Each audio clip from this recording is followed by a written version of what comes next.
The word Yakuza, the name Japan's entire underworld still answers to, in hushed rooms and news reports and films, was born, so the story goes, at a card table. Not in a courtroom, not in a palace. At a low wooden table, in a back room, somewhere in the shadow of old Kyoto, where the light came from a single oil lamp and the air was thick with the smell of tobacco and spent breath. Here is a small quiet fact then, and tonight we are going to take our time with it. Picture the table itself for a moment before anything else. Low and scarred and worn smooth at the edges by hands that had rested there 1,000 evenings before this one. Around it, men kneeling on thin straw mats, their faces turned down toward the cards, saying very little because there was very little in a room like this that needed saying. And on the table between them, a deck of cards unlike the ones you might be picturing. No hearts, no spades, no numbers printed anywhere upon them at all. Only flowers, only small painted seasons. A pine bough here, a cherry blossom there, a flight of birds crossing a painted moon, laid down one after another in a game that had nothing gentle about it at all. This was Hanafuda, flower cards, and in a room like this one, they were not a pastime. They were a currency, a language, a slow and patient machinery for moving money from the pockets of the hopeful into the pockets of the house. The game being played on the evening this story likes to imagine was called Oichokabu, and it worked on a small, cruel arithmetic. 2 cards, sometimes 3, drawn and added together, and only the last digit of that sum ever counted toward anything. 9 was the best a hand could hope for, and there was one particular combination, drawn perhaps more often than any gambler standing at that table would have liked, that sum to 20, and lost that final digit, and left a man holding nothing at all. 8, 9, 3, Ye, Q, Za. A worthless hand, the losing hand, the hand that meant you had nothing and would be paying the house for the privilege of having found that out. It's said this is where the word came from. The men who ran these rooms, the gamblers and the debt collectors and the quiet, watchful figures who made their living from tables exactly like this one, took that losing hand and wore it half as a joke and half as a warning, as their own name. We are the losing hand. We are the 8, the 9, the 3. We are the worthless throw that everybody else is afraid of becoming. Some who study the history of the word will tell you this origin is not entirely settled. That language this old rarely arrives with its birth certificate attached, and that is worth holding on to gently, the way you might hold any story passed down from a room nobody wrote anything down in. But it is the story most often told, and it has been told for a very long time, and there is something almost too fitting about it to let go of entirely. Now, hold that table in your mind a moment longer. The lamp, the mats, the small painted flowers, changing hands, evening after evening, in rooms exactly like this one, in cities exactly like this one, all across a country that had spent centuries trying and failing and trying again to make gambling simply stop happening within its borders. Because here is the quiet turn in this story, the one that will carry us the rest of the way through tonight. Every one of those cards, every worn and lamplit deck, changing hands in every gambling den, in every corner of Kyoto, had to come from somewhere. Somebody had to cut the shapes, somebody had to mix the paint and press the stencils and dry the sheets, and somebody had to run a small, ordinary shop in a modest, ordinary street, keeping the whole disreputable machinery of these rooms quietly supplied, one deck at a time.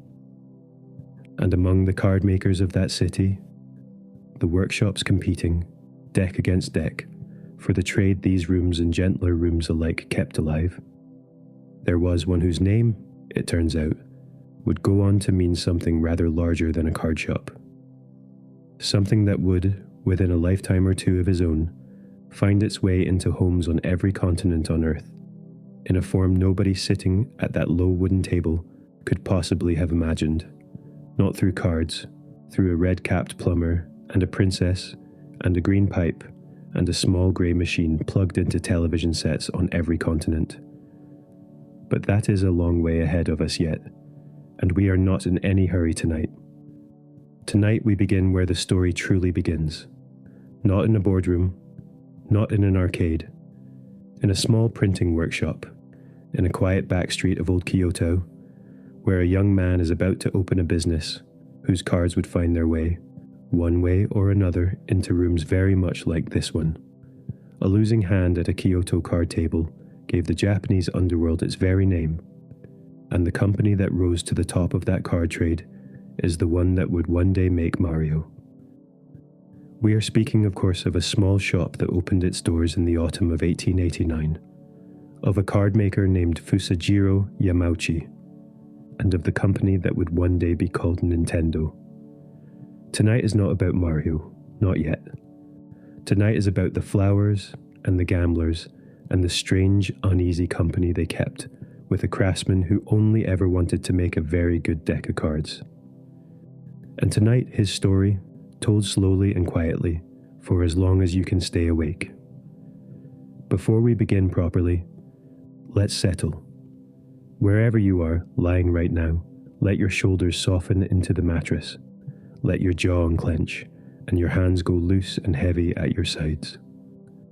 There is nowhere else you need to be tonight, and nothing else you need to do, except listen and drift, and let the rest of it happen on its own.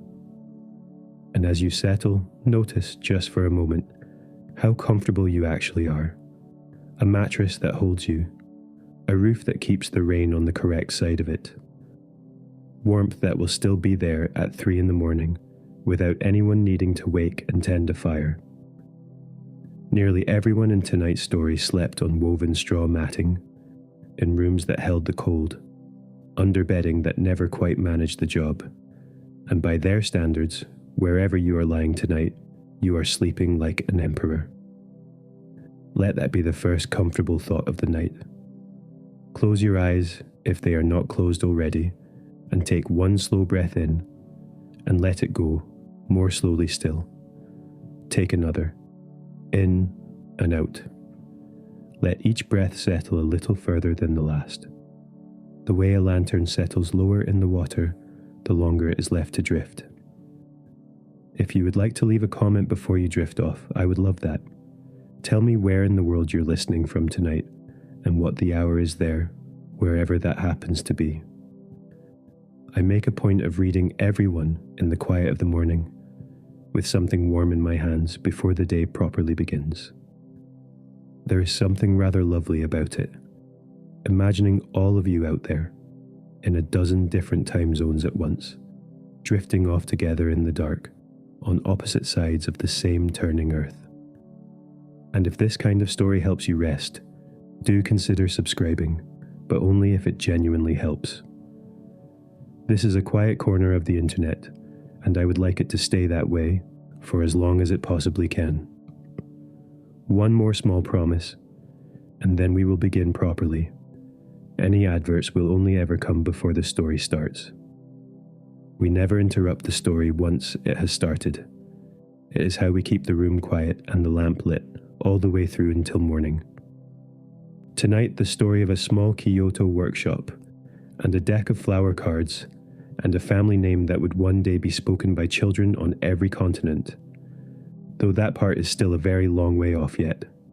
You do not need to hold on to every date or every name or every small turn the story takes. Let it move past you the way lantern light moves across a paper screen. There, if you happen to be looking. Gone, softly, if you are not. Somewhere in the back streets of old Kyoto, in a district called Shimogyō-ku, a young man is standing in a doorway, looking at an empty shopfront that will not stay empty for very much longer. You are standing in a narrow street in Shimogyō-ku, one of the old southern wards of Kyoto, in the autumn of the year 1889. The street is narrow enough that you could almost touch both sides of it at once, lined with low wooden shop fronts, their sliding doors still shut against the morning chill, the tiled roofs holding a thin mist that has not yet decided whether to lift. Somewhere behind one of those doors, a young man named Fusajiro Yamauchi is opening a shop of his own for the first time. It is a small thing, this opening. There is no crowd. There is no ceremony that history has bothered to record. A door slides back, and a modest room is revealed, and inside it, stacked and waiting, are the tools and materials of a trade that Kyoto had known for generations, though never quite in the particular way Fusajiro intended to practice it. He calls the shop Yamauchi Nintendo, though in the years that follow it will also be recorded in the easy, informal way small local businesses often are, as Nintendo Kopai, a name that would, in time, travel a very great deal further than this one narrow street ever could have suggested. Kyoto, in these years, was a city still finding its footing after a great deal of change. The emperor and his court had left for Tokyo only 2 decades before, taking with them the old capital's certainty about what it was for. The Meiji era had brought railways and telegraph wires and new ways of dressing and speaking and doing business, laid down over a city that had spent 1,000 years as the quiet, unhurried center of everything. But Kyoto did not forget itself easily. The old craft districts held on. The temple bells still rang the hours, and in workshops not unlike the one Fusajiro was opening, the slow, exacting trades of paper and ink and woodblock and lacquer continued much as they always had, adapting where they had to and holding firm everywhere else. You should picture Fusajiro himself as an unremarkable young man to look at, the kind Kyoto had a great many of in those years, dressed in plain working clothes, his hands already showing the particular calluses of someone who works with his fingers rather than his voice. He was not, so far as the story tells it, a man of grand ambition or wide vision. He wanted simply to make something well, and to sell it, and to build a small, steady livelihood out of doing so, the way tradesmen in Kyoto had built livelihoods for centuries before him, one careful transaction at a time. What he chose to make in that narrow shop in Shimogyō-ku was hanafuda, flower cards, a deck unlike the playing cards familiar in the West, painted not with numbers and suits, but with the turning of the Japanese year itself. Pine and crane for the first month, plum blossom for the second, cherry blossom, wisteria, iris, peony. Moving on through the seasons, month by month, flower by flower, all the way round to the willow and the paulownia that closed the year out. It was intricate work, it was patient work, and it was work that required a shop like his to be, in effect, 3 different kinds of craftsmen at once: papermaker, printer, and businessman. Because in those years, if you wanted a deck of cards of any real quality, there was no factory anywhere nearby that would simply hand you one. You made it yourself from the ground up, or you did not make it at all. The making began, as it did for so much of Japan's finest paper in those years, with a plant called Mitsumata, a low flowering shrub, its bark long prized by paper makers for the particular strength and fineness of the fibers held within it. You will sometimes hear this shorthanded, and tellings less careful than this one, simply as mulberry bark, because Mitsumata paper sits alongside the true mulberry papers in the great family of Japanese washi. Though the plant itself is its own thing entirely, a paper-making shrub in its own right, its inner bark stripped and prepared in a manner Japanese papermakers had refined across many centuries of trial and failure and patient correction. Picture the process itself slowly, the way Fusajiro himself would have moved through it, day after day, in the back room of that narrow shop. The bark first soaked until it had softened enough to be worked, then beaten, steadily, rhythmically. A mallet or a beater brought down again and again against the softened fibers, breaking them apart, loosening them, coaxing them toward the fine, pulpy consistency that good paper requires. It is not fast work.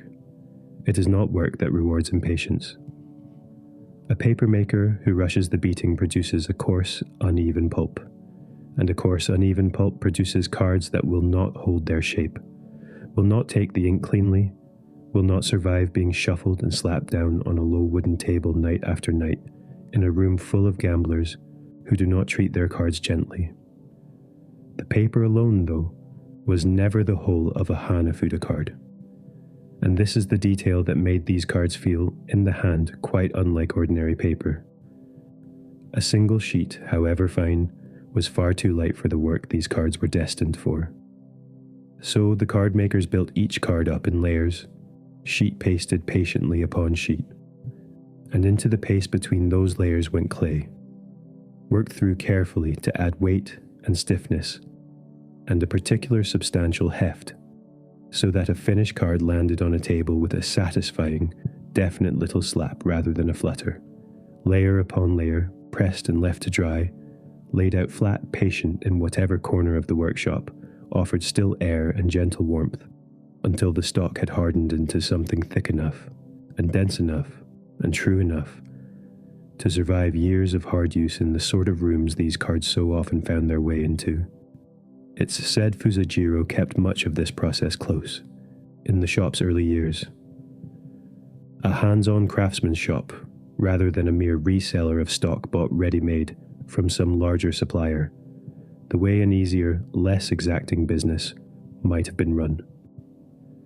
How much of it passed through his own two hands, and how much through the hands he hired and trained, the surviving record doesn't say. Small workshops of that era rarely wrote such things down.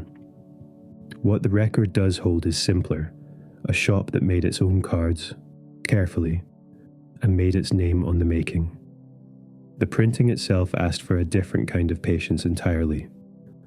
Once the cardstock had dried and hardened into proper sheets, it had to be printed with the flowers, and birds, and ribbon scrolls, and the small painted moons that gave Hanafuda its name and its character.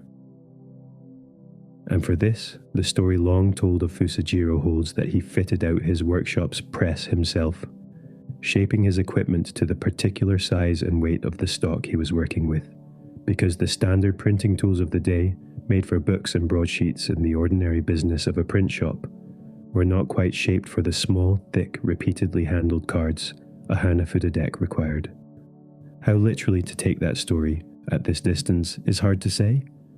What is certain is that the work itself demanded exactly that kind of practical, fit-it-yourself ingenuity from anyone who attempted it at all. You can imagine the work itself, evening after evening, in that small back room. The way such cards were traditionally made. A carved woodblock laid down the design's dark outline first. The bones of the crane, the branch of the plum, inked and pressed against sheet after sheet of the layered stock.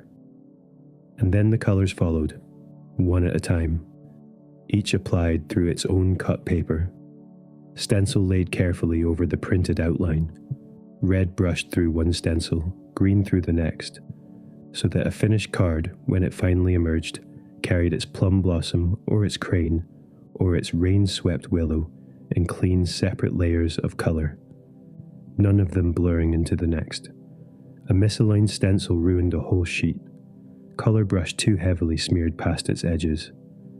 Colour brush too thinly left the flower pale and unconvincing, unworthy of a deck a gambler might stake real money against. There was no room, in work like this, for carelessness, and Fusajiro's shop, by every account this story has inherited, did not allow itself very much of it. Consider for a moment the sheer number of individual decisions folded into a single finished deck of Hanafuda cards. Back in that narrow Shimogyō-ku workshop, the bark, the pulp, the clay, the layered sheets, the wood blocks, the stencils, all of it passing under one small shop's unforgiving standard before a single finished card was cut and counted and bundled and carried out into a city that Fusajiro knew, better than most, had no shortage of buyers waiting for it. The cards Fusajiro's shop produced were sold under a particular brand name, one he chose for its weight and its suggestion of authority, and perhaps too for a certain worldliness a small Kyoto cardmaker might have hoped would rub off on his product. He called them Daitorio. President, a word carrying the suggestion of command, of rank, of somebody standing at the very top of things. And on the box, in a decision this story can only describe as delightfully strange, when you sit with it for a moment, Fusajiro placed a portrait of Napoleon. A French general, dead by then some 7 decades, his face appearing on the cardboard box of a Kyoto Hanafuda deck for reasons no surviving record explains in any detail, though it is not hard to imagine the thinking behind it. Here was a face that suggested command and conquest, and a certain foreign glamour that a purely local brand could never quite conjure on its own. A general's face on a deck of cards meant to be played for money in rooms where a great many small private battles were fought out every single night. In time, the story tells us, and the exact pace of it this far on, is not something any surviving ledger can confirm.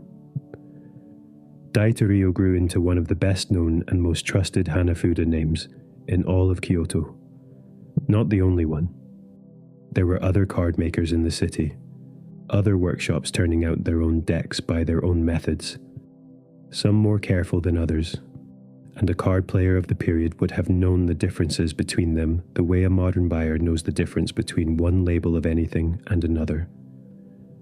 But Daitorio, Fusajiro's own careful, layered, Mitsumata and clay creation, made its steady way up through that particular trade, card table by card table, sale by sale, one satisfied buyer at a time. Sit with that success for a moment, the way you might sit with any quiet, hard-won thing. It did not arrive through any dramatic stroke of fortune. There was no single lucky sale, no wealthy patron, no sudden turn of circumstance that lifted Fusajiro's small shop above its rivals overnight. It arrived, so far as this story can tell it, through the same unglamorous, repeated diligence that had gone into every single sheet of cardstock he had ever beaten and strained and dried with his own hands. Through cards that held their shape a little longer than the others, that took the ink a little more cleanly, that survived a few more evenings of hard use before their corners began to soften and their colours began to fade. A craftsman's reputation in a trade like this was built the way the cards themselves were built, layer upon patient layer until the whole of it held together. And somewhere within that same city, in rooms far less respectable than Fusajiro's own tidy, disciplined workshop, decks exactly like his were being carried in, and laid down on low wooden tables, and turned over card by card, in games where a great deal more than pride was riding on the outcome. Fusajiro's shop did not exist apart from that world. No Hanafuda maker of the era truly did. Just how much of the trade's demand came from the family parlour, and how much from the gambling den is not something any surviving sales ledger can tell us. Hanafuda had its gentle, innocent uses too. Holiday games played at home for nothing more than pride. But the association between these cards and the gambling rooms was, in that era, no secret to anyone. And the story has long been told that serious rooms wore through their decks quickly and paid well for cards that held together, which was precisely the kind of card this shop existed to make. It is to those rooms, and to the particular reason Hanafuda existed to be played in them at all, that this story must now slowly turn. Rest a moment here in the lamplight of that narrow Shimogyō-ku shop, before the story moves on. Stacks of cards drying on their shelves, the smell of clay and cut paper still hanging faintly in the evening air, a young man closing up for the night, with no way of knowing what his small trade would one day become. There is another story sitting just beneath this one, quieter still, about why a deck of painted flowers came to exist in the first place, and what it meant for a craftsman as careful as this one to build his fortune on cards destined, so very often, for rooms he himself would probably never set foot inside. To understand why Fusajiro's cards looked the way they did, painted with pine and plum and cherry blossom instead of the suits and numbers a Western card player might expect, you have to go back a good deal further than 1889, to the long centuries of the Edo period, when Japan's rulers again and again tried to make an entire class of object simply disappear. Playing cards had arrived in Japan from elsewhere, carried in, the story goes, by traders from the West, and they had done what playing cards tend to do wherever they land. They had become, very quickly, an instrument of gambling. And the authorities of the Edo period, watching money and time and household stability drain away at the gaming table, responded the way authorities of the era tended to respond to a problem they could not simply reason away. They banned the cards outright. It did not work. It rarely does. A ban on a specific deck of cards does not remove the desire to gamble from the people who wish to gamble. It simply sends that desire looking for a new shape to wear. New decks appeared, styled differently enough from the banned ones to slip past the letter of the law, if not quite its spirit. And when those too were banned in their turn, newer decks appeared again, a little further removed in appearance from whatever had come before, the pattern repeating itself across decades. Each new prohibition answered by a new evasion, each new evasion eventually drawing its own new prohibition down upon itself. Hanafuda, the flower cards, are widely understood to have emerged, at least in part, out of this long back and forth. A deck built around the imagery of flowers, birds, and the turning months of the year looked, on its face, like nothing so disreputable as a gambling instrument. It looked like a small decorative curiosity, a set of pretty pictures a family might handle on a quiet evening, entirely unlike the suits and numerals the authorities had already learned to recognize and forbid. And so, the story goes, Hanafuda slipped through, or slipped past, or simply outlasted the particular attentions of the officials who had been so preoccupied with banning everything that came before it. Not because it was innocent, because it did not look guilty. You should understand this the way you might understand any clever piece of camouflage, or at least that is how the story is most often understood, for nobody wrote down the intentions of whoever first settled on flowers. A deck of painted seasons simply did not look like the decks the authorities had learned to recognize and forbid. And whether that was cunning design or happy accident, the effect was much the same. A deck that could be gambled with, dressed in the clothing of a deck built to be admired. And it worked well enough, and for long enough, that by the time the Meiji era had arrived and the old shogunate had given way to the new imperial government, Hanafuda had become the deck of choice in precisely the sort of rooms its flowered imagery had originally been designed to avoid drawing attention to. The disguise had, in effect, outlived the need for it, and simply become the thing itself.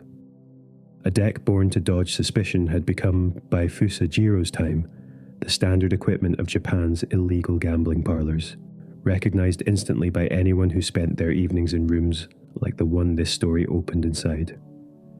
Picture now one of those rooms, not as a single specific evening this story could ever claim to know the details of, but as a kind of composite built honestly from everything we do know about how such places worked.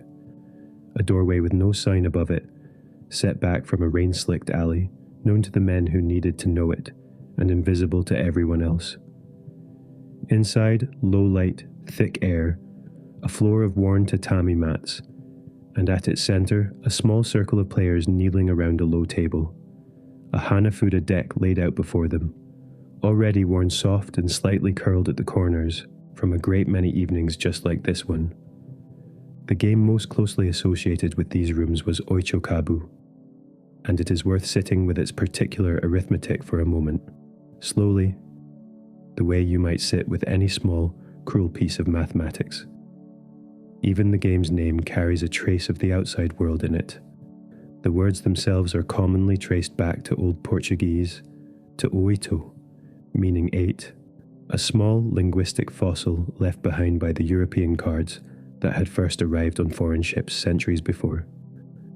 Though the game, as those rooms knew, it had long since been reshaped into something entirely Japanese. When played with a Hanafuda deck, it used a deck trimmed for the purpose. The last two suits of the year, the Willow and the Paulonia, set aside entirely, leaving 40 cards and 10 months in play. Unneeded flourishes removed for a game built around a different kind of counting altogether. The rules themselves were simple enough to learn in an evening and difficult enough to master over a lifetime, which is, of course, precisely what makes a gambling game profitable for whoever runs the room it is played in. Cards were drawn, 2 or sometimes 3 of them, and their values added together. But only the final digit of that sum ever counted toward the hand. 9 was the very best result a player could hope to draw. 8 was excellent. 7 respectable. And so on down through the numbers, each one worth a little less than the one before it, until you reach the hand that gave this whole story its name. Draw an 8, and a 9, and a 3, and add them together, and you arrive at 20. And in Oishokabu, as in so much of this particular kind of counting, only the last digit of that total is kept. 20 becomes 0, a hand worth nothing at all. Ya, ku, za. 8, 9, 3, spoken together the way a losing hand might be spoken across a card table, in the dropped, resigned voice of a man who already knows what is coming. Let the deck itself hold your attention a while longer, here in the dark, because there is something worth dwelling on in the object itself, apart from any hand ever dealt from it. A Hanafuda deck holds 48 cards in all, 4 for every month of the year, each set of 4 carrying the flower, or tree, or bird, or animal. The culture had long associated with that particular season. Pine and crane to open the year, plum blossom following after, cherry blossom, wisteria, iris, peony, bush clover, moving steadily on through the calendar all the way round to the willow and the paulonia that closed it out again. Within each month's 4 cards sat a small hierarchy of value, from the plain cards through to the rarer, more prized bright cards, so that even a single glance at a hand told an experienced player a great deal about what they were holding, and what it might be worth. This was the deck as Fusajiro's shop made it, night after night, in that careful Shimogyō-ku workshop, Mitsumata bark and clay layered into stiff, substantial cardstock, the dark outlines printed from hand-carved woodblocks, and the colours brushed through their stencils, one careful layer at a time, cut and bundled and sold out into a city that needed a great many of them. And in rooms like the one this chapter has been slowly describing, that same deck was not simply a game. It functioned as something closer to currency. Debts were tracked against it. Reputations were made and lost across its worn, softened corners. A deck that had seen a few hundred hands, its edges gone slightly round, its printed flowers slightly faded from handling, told its own quiet story about the room it had lived in, and the money that had moved across it, and the men whose fortunes had risen and fallen with every card turned face up on that low table. It's said the men who ran these rooms, the dealers, the debt collectors, the quiet organizers who kept such places running night after night, year after year, took the name of that worst possible hand and made it their own. Yakuza. We are the losing throw. We are the number that comes to nothing. There is a particular kind of dark humor folded into a group of men naming themselves, deliberately, after failure, after the very worst outcome the game they ran could produce. And it is worth pausing on that humor for a moment, rather than rushing past it, because it tells you something about the self-image of the rooms this deck of cards was built to serve. Not heroes, not conquerors. Men who had made their peace, publicly and permanently, with being the hand nobody wanted to hold. It should be said, gently, that language this old rarely comes with a tidy paper trail behind it, and some who study these words closely will tell you the story is a little more contested than a single clean origin allows for. That this is the account most often told, passed down and repeated across generations until it hardened into something close to common knowledge, rather than a fact anyone can point to a single surviving document and prove beyond argument. That hedge is worth holding on to, quietly, even as the story itself continues to be told and told and told again, in exactly this form, because it is, whatever its precise origins, the story the word itself has carried with it for a very long time. Now bring the two rooms of this story back together, the way they always, in truth, sat close together in the real Kyoto of this period. On one side, a careful, disciplined craftsman, beating bark and mixing clay and pressing wood blocks by lamplight. A man who by every surviving account conducted his own business with a straightforward, honest diligence. On the other, rooms he likely never entered himself, where his cards were laid down night after night in games that ruined men and made others, and gave a whole slang vocabulary its most enduring word. There is a real tension sitting inside that arrangement, and this story has no interest in smoothing it away for the sake of a tidier telling. Fusajiro's trade could not be untangled from customers whose own trade was not respectable, and whose evenings, once his cards left his shop counter, he had no control over whatsoever.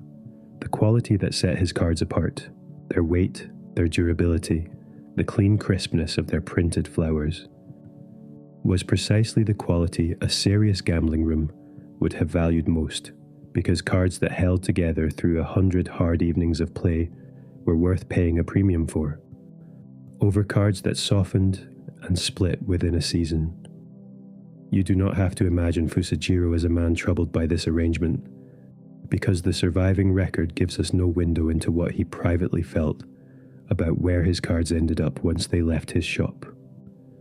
What the record does tell us, plainly, is that his business grew, and his reputation grew alongside it, in an era when the Hanafuda trade as a whole was inseparable from a culture of gambling that the authorities had spent generations trying and failing to stamp out entirely.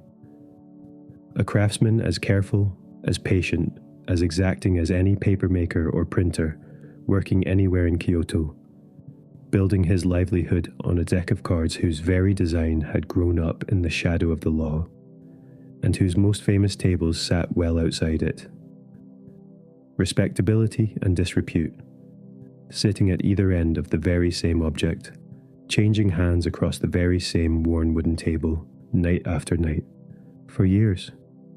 Let the evening in that lamplit gambling room fade now, and let the morning rise instead over the rooftops of the wider city, the way it always eventually did, indifferent to whoever had won or lost the night before. Somewhere behind a modest shopfront in Shimogyō-ku, Fusajiro is already awake, already at his bench, already beating bark and mixing clay for the next batch of cards a whole city, respectable and disreputable alike, will continue to need. The gambling dens will empty out for the day, their players stumbling home through streets just beginning to fill with the ordinary morning traffic, indistinguishable, for a few hours at least, from anybody else. This is the uneasy foundation this story rests upon, a company that would one day be spoken of, the world over, in connection with the gentlest, most cheerful things imaginable. A red-capped plumber, a small green dinosaur, an evening spent on a sofa with a controller in your hands, began its life supplying the tools of a trade its own era considered disreputable enough to keep banning, generation after generation, without ever quite managing to make it disappear. It did not stay this way forever. The story ahead moves toward respectability, toward a different kind of customer entirely, toward a family business, quietly, deliberately turning its face toward the light. But that turn belonged to the next generation, and to choices Fusajiro himself did not live to see fully made. For now, in this narrow Kyoto street, in this particular telling, the cards are still changing hands in rooms, with no sign above the door, and a careful craftsman is still, quietly, keeping them supplied. Rest here a while, in the grey light of that Kyoto morning, mist still lifting slowly off the tiled rooftops, temple bells beginning their first slow toll of the day, and let the story settle gently toward what came next.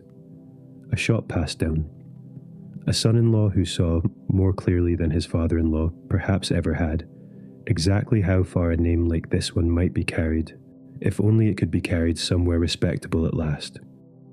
Sleep a little further into that thought now, if sleep is beginning to find you. The cards laid down, the lamp burning low. A city slowly waking around a small workshop that has no idea yet what it is quietly, patiently becoming. The shop Fusajiro Yamauchi built by hand did not stay small for long.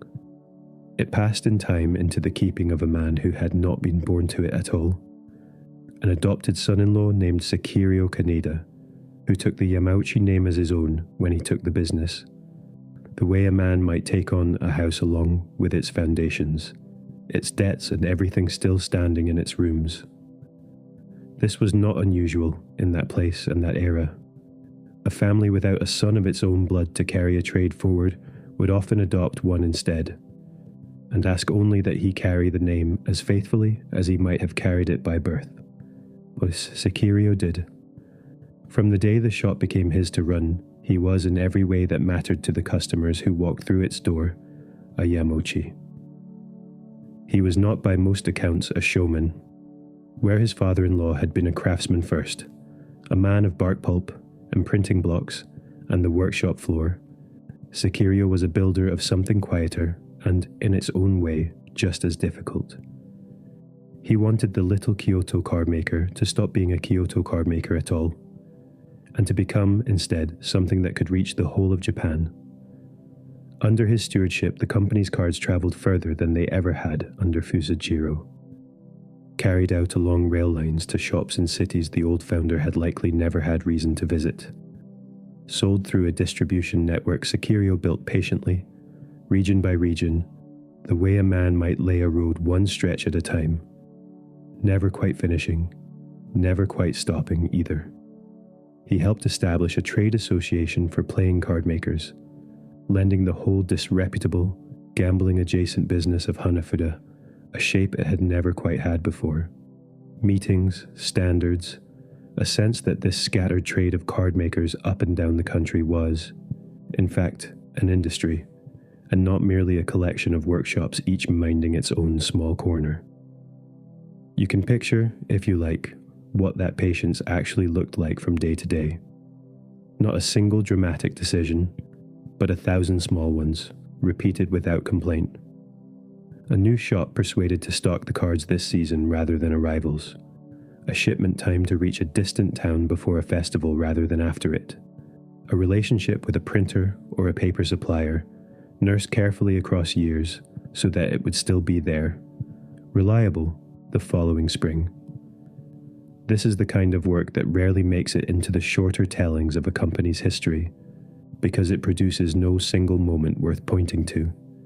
It produces instead a slow accumulation, a company standing a little taller, a little more solid, at the end of each year than it had at the start of it, without anyone being able to name the precise day the change happened. It was under this same slow, patient widening of the business that the company took its first steps towards something resembling a modern firm. In 1933, the business was formally reorganized as a partnership company under the family's name. A small administrative turn, easy to miss in the telling, but the kind of turn that meant the difference between a family workshop and an enterprise that could, one day, outlive any single member of the family that ran it. A separate distribution company would follow after the war, in 1947, extending the same patient road laying another stretch further. Sekiryo was not building toward anything he could have named. He was simply doing what a careful custodian does with an inheritance, tending it, extending it, making certain it would still be standing, and larger than he found it, whenever it was his turn to hand it on. And there is something worth sitting with, here, in the shape of what Sekiryo was actually trying to do. His father-in-law's cards had made their name in a trade the gambling dens kept famous. The back rooms where oichokabu was dealt, and the worst possible hand, had lent its name to an entire underworld. That trade had never gone away, and it would not go away for decades yet.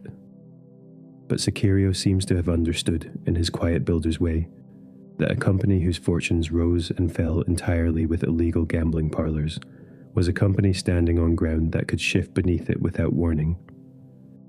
So even as the cards kept moving, in their thousands, into the hands of men who dealt them out over sake and low stakes and higher ones, Sekiryo was also, patiently, looking for another kind of customer.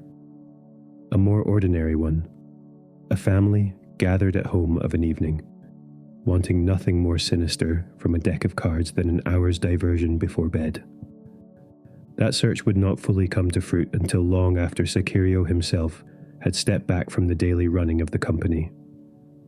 Until 1959, in fact, when the firm reached an agreement to put licensed Walt Disney characters onto its playing cards, offering ordinary households across Japan a version of Hanafuda, and of Western-style cards too, stripped of every association with the gambling houses that had built the business in the first place. Bright, familiar faces, sold in shops that had nothing to do with the backroom dens at all. It was the clearest sign yet that the company Fusajiro had built by hand, and Sekiryo had widened by patient distribution, was still, all these years later, reaching for the same respectability it had never quite managed to claim in its founder's own lifetime. But that agreement belonged to a Yamauchi, who was not yet born when Sekiryo first took up the name. And to understand how it came to pass under his hand, the story must go back first to a single afternoon in 1949, and a stroke that left the whole of the company, quite suddenly, without anyone clearly in charge of it at all. By the late 1940s, Sekiryo Kaneda had led the company for some 2 decades, and had, by any reasonable measure, done what he set out to do.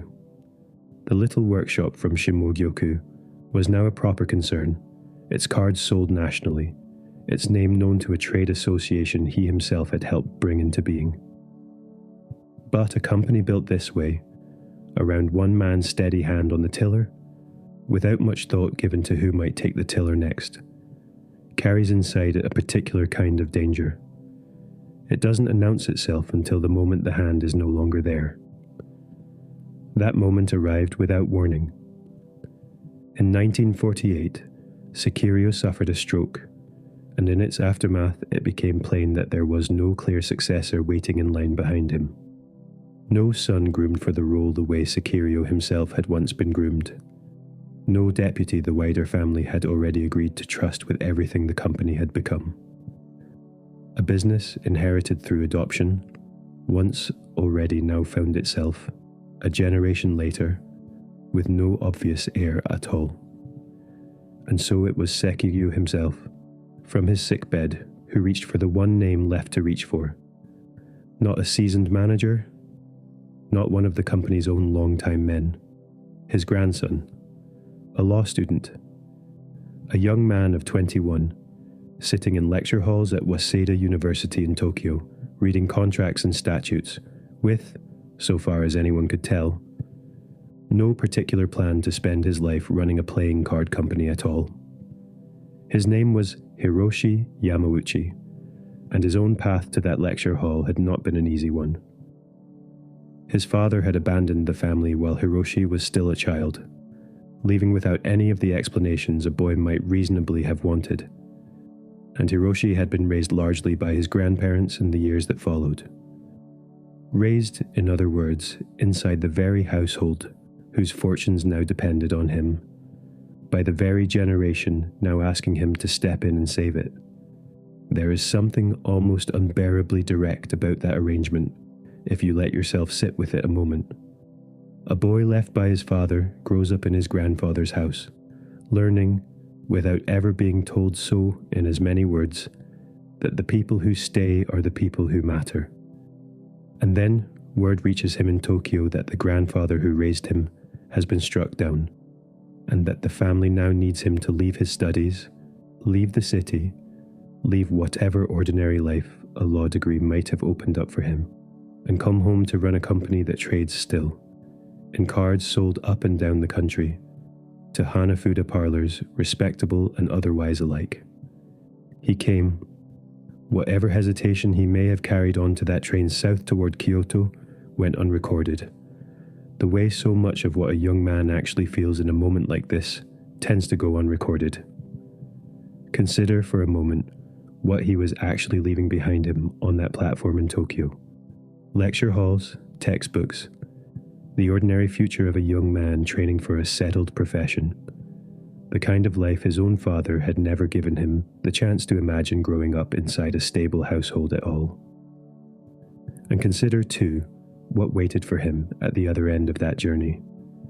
Not a business handed over gently, with time to learn its rhythms, but a business in the middle of an emergency, with a grandfather too unwell to guide him through it, and a great many older relatives already watching to see what a law student from Tokyo thought he was going to do about any of it. What is recorded is what happened next, and it happened quickly. You might expect a young man handed a family company under these circumstances. No experience running a business, a grandfather incapacitated rather than gone, a great many older relatives and long-time managers who had by rights more claim to authority in that building than he did. To move cautiously, to lean on the men who had run things under Shimogyō, to learn the trade slowly at the elbow of people who already understood it before making any decisions of consequence. Hiroshi Yamauchi did not do this. Instead, he moved with a speed and a hardness that startled the people around him, and that has become, in the retelling of this company's history, one of its darker and more uncomfortable chapters. It began, by the accounts that survive, before he had even accepted the job. He would come, he is said to have told his grandfather, on one condition: that he be the only member of the family working inside the company at all, that a relative then employed there, a cousin with his own conceivable claim on the succession, be let go before Hiroshi so much as took his seat. His grandfather, with no other course left open to him, agreed. And in the years that followed, in the formal presidency he assumed in the spring of 1949, Hiroshi kept consolidating in exactly that spirit. Long-time managers who had served faithfully under Shimogyō, old guard men who resisted the authority of a president young enough to be their son, found themselves removed in their turn, let go without much ceremony, and without much room for argument. Picture the mathematics of it for a moment, from where Hiroshi stood. A grandfather too ill to protect him, or to guide him, or to arbitrate between him and everyone else in that building with an opinion about how a card company ought to be run. A building full of people older than him, more experienced than him, some of whom likely believed, quite reasonably, that a 21-year-old law student with no history in the trade had no business sitting at the head of the table at all. If he had hesitated, if he had tried to share authority, to build consensus, to let the older men keep their positions while he found his footing, there is every reason to think the company might simply have absorbed him, the way a river absorbs a single stone dropped into it and closed back over the top as though he had never been there at all. So he did not hesitate. He made certain from the very first that no one who might contest the authority he had been handed rather than earned would be left in a position to do so. It is not a comfortable thing to sit with in the dark. This image of a young man, barely more than a boy by some tellings, raised by the very grandfather now lying incapacitated somewhere nearby, beginning his tenure by requiring the removal of family, and going on, in the years that followed, to clear out the old guard one resistant manager at a time. There is no fire here, no warehouse burning to the ground in a single terrible night. The threat this company faced in 1949 was quieter than that, and in its own way, colder. The threat of a business simply dissolving into competing claims, fracturing among cousins and in-laws and long-time men who each believed the company owed them something, until there was no single hand left steady enough to hold the whole of it together. Hiroshi's answer to that threat was to make certain there was only ever one hand on the tiller, and that the hand was his. Whatever it cost him in family warmth, and by the accounts that survive him, It cost him a great deal, since he is not remembered as a man who kept close, easy relationships with the relatives he had displaced. He judged the cost worth paying. A company, in his apparent reckoning, was not a family gathering where everyone's claim deserved equal weight. It was a single structure that either had one clear authority at its head or had none at all, and drifted. The years that followed proved, at the very least, that the gamble had not been reckless. Under Hiroshi's presidency, the company Shimogyō had widened into a national concern, kept widening further still. In 1951, it took the name by which it would become known across the rest of this story, Nintendo Playing Card Company, a formal renaming that tidied up decades of looser, older names into something a shopkeeper anywhere in the country could say once and remember. And it was under this same young president, not so young any longer by the time it happened, that the company finally landed the respectable, family-facing customer Sekiryo had spent a lifetime quietly angling for. In 1959, the Disney licensing agreement arrived. Cards carrying familiar, cheerful, thoroughly respectable faces, sold in shops that had nothing whatsoever to do with the gambling dens where Hanafuda had made its name 2 generations earlier. It would be easy, telling the story this way, to make it sound tidy. A young man seizes control and is vindicated by the numbers that follow. Nothing about it was tidy at the time. What is true, simply, is this. A company that might have come apart in the confusion of an unplanned succession did not come apart. It found instead a single ruthless hand at its center, willing to do what needed doing to keep that from happening, whatever it meant for the people standing nearest to him when he did it. The cards kept moving. The dens kept buying them, and now, alongside the dens, so did ordinary households, drawn in by a mouse in white gloves, rather than a losing hand at Oisho Kabu. And somewhere in Kyoto, a young president who had never particularly wanted to run a playing card company had, in the space of a single decade, made absolutely certain that no one would ever again be able to take it from him without a fight. That certainty, that hard, watchful instinct never to let control slip loose again, would not stay confined to the card trade for very much longer. It was about to go looking for somewhere else to spend itself entirely. You might, lying here in the dark, find yourself thinking of the people who were not in the room for any of what came after. The cousin whose leaving was the price of Hiroshi's arrival, never quite brought back into the fold. The old managers who had served one president faithfully and could not bring themselves to bend to the next. History, in its usual way, remembers the ones who stayed and built, and lets the ones who were asked to leave fade into a single unadorned sentence: removed, displaced, let go. Whatever those years cost them personally, whatever conversations were had in other houses, around other tables, about the grandson who had taken everything, none of it was written down for us to read tonight. Only the company's own steady growth in the years that followed was written down. And it is that growth, cold as it may be as a form of vindication, that the record has chosen to keep. By the start of the 1960s, Hiroshi Yamauchi had held the presidency for the better part of a decade, and had proven to whatever doubters remained among the relatives he had not already removed, that the company was not going to slip from his grasp. The cards still sold.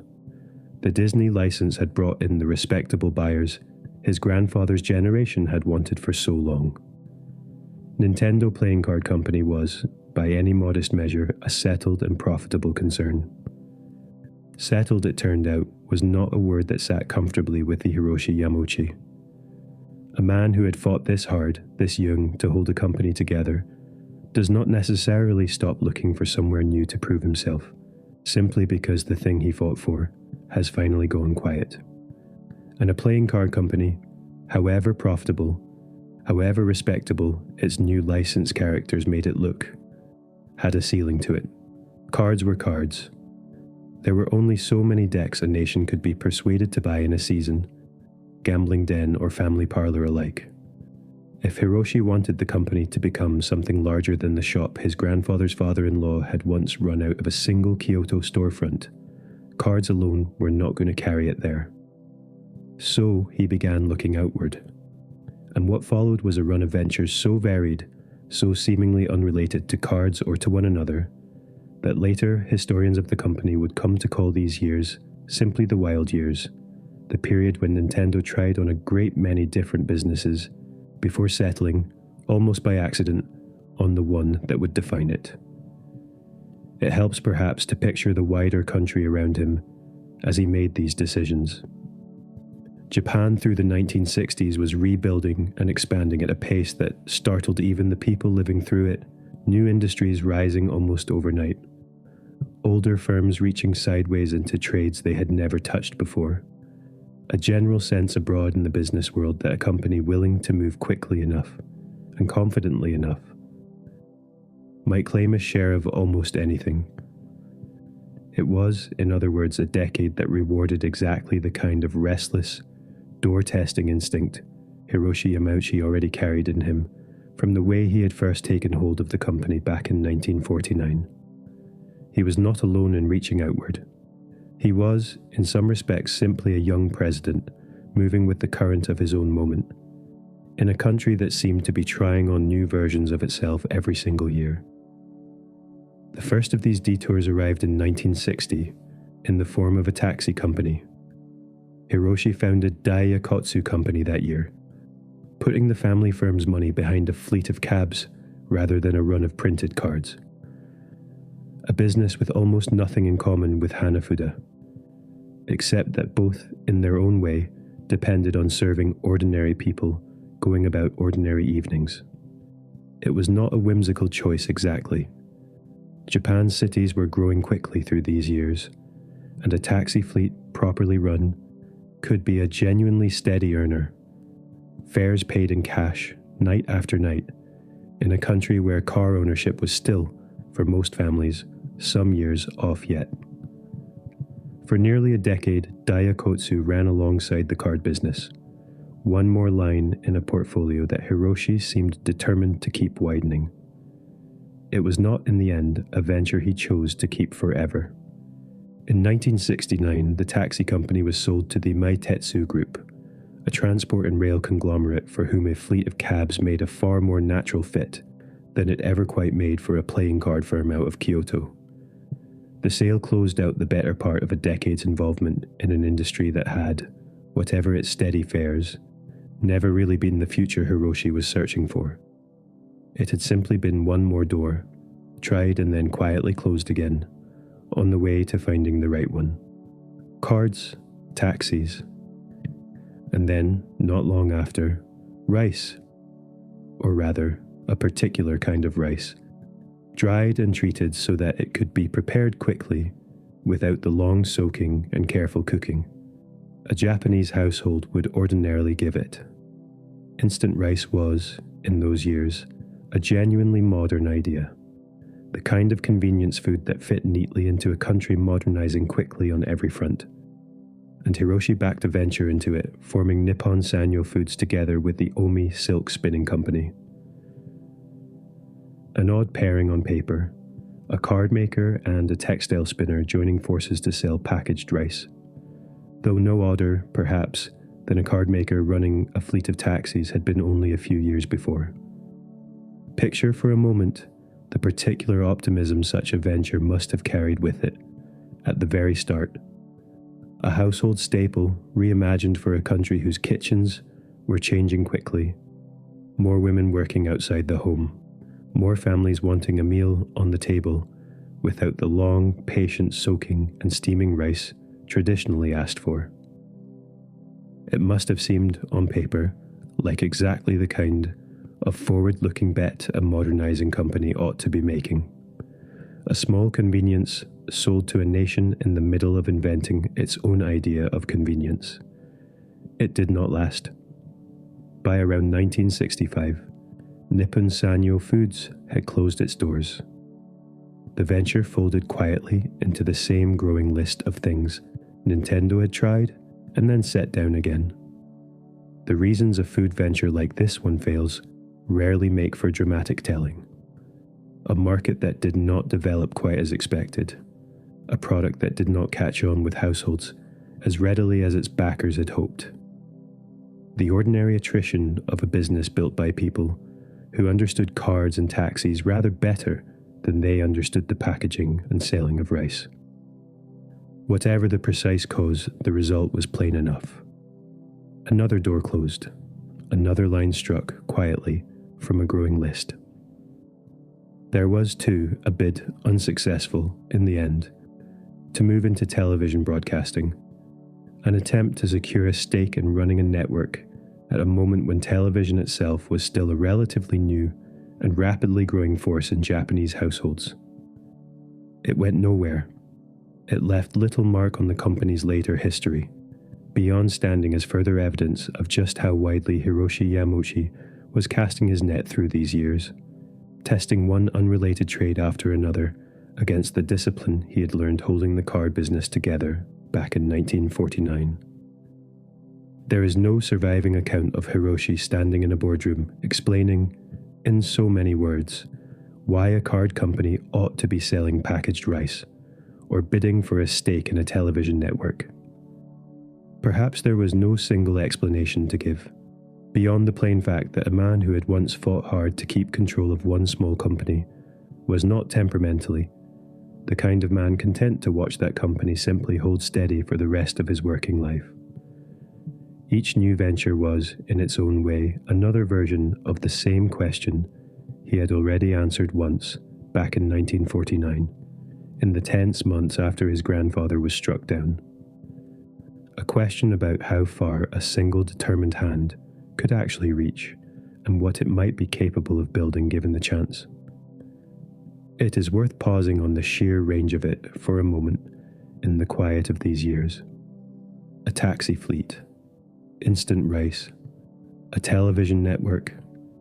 None of these ventures shared very much with the Mitsumata bark and woodblock presses that had built the company in the first place.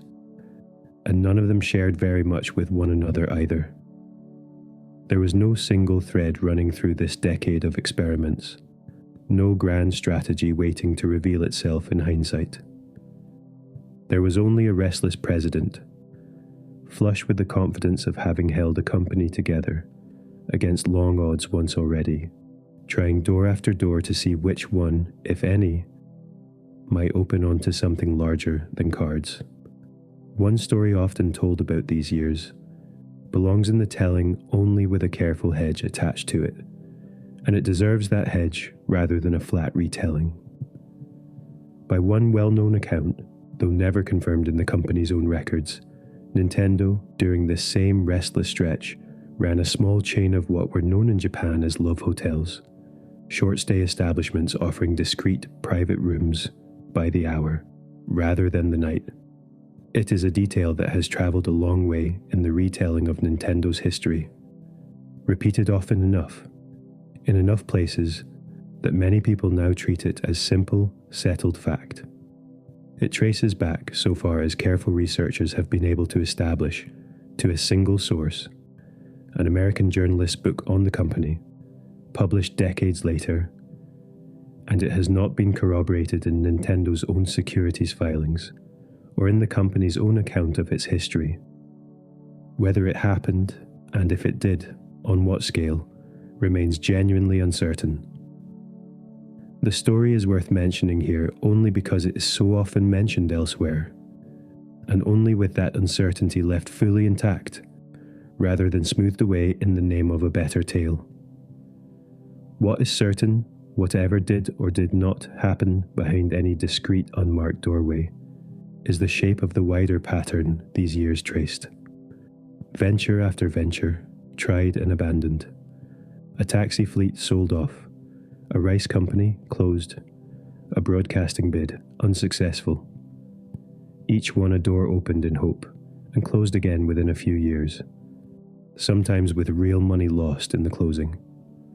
By the middle of the decade and on into its later years, the pattern had become impossible for Hiroshi to ignore, however restless his instincts remained. One venture after another launched with real conviction and real capital behind it, had folded within a few years of its founding, not through any single catastrophic failure, but through the accumulated, ordinary attrition of businesses that simply did not fit the hand running them. A card company, however successful, did not automatically know how to run taxis, or sell rice, or operate a television network.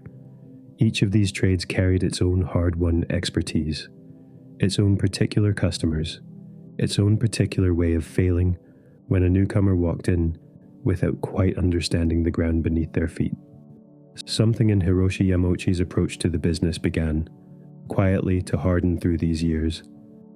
Not a retreat into caution exactly, since caution was never really his temperament, but a growing wariness of diversification for its own sake. The lesson of the wild years was not that expansion itself had been a mistake. Hiroshi would go on, in the years ahead, to take the company into ventures every bit as unlikely on paper as a taxi fleet or a rice company had once seemed. The lesson, rather, seems to have been narrower and more exacting than that a company reaching for something new needed some thread of genuine advantage running through it, some skill or asset the company already possessed that a taxi fleet or a rice packet had never actually given it. Scattering the firm's resources across every opportunity that presented itself, on the strength of ambition alone, had produced nothing but a decade of closed doors. One by one, through these years, the wild ventures folded away behind him. The taxis were sold. The rice company shut its doors. The broadcasting bid came to nothing, and faded from the ledgers along with everything else. What remained, at the end of it, was the same card company Hiroshi had first taken hold of back in 1949. Older now, steadier, still selling Hanafuda into the same old card-playing world that had always bought it. Still selling Disney-licensed decks to the ordinary households his grandfather's generation had spent a lifetime courting. Sitting quietly in Kyoto, waiting, though nobody inside its walls could have known it yet, for a single unremarkable piece of tinkering on its own factory floor, to show Hiroshi Yamauchi exactly where his restlessness ought to have been pointed all along. For now, though, let the ledgers close on this decade of near misses and quiet failures. Let the taxis drive off toward their new owners, and the rice company's machines fall still, and the television bid fade back into whatever file it was filed away in. A restless man is sitting at a desk in Kyoto, late in the evening, with a lamp burning and a stack of closed accounts in front of him. No longer quite so certain that the next great business waits somewhere far outside the walls he already knows.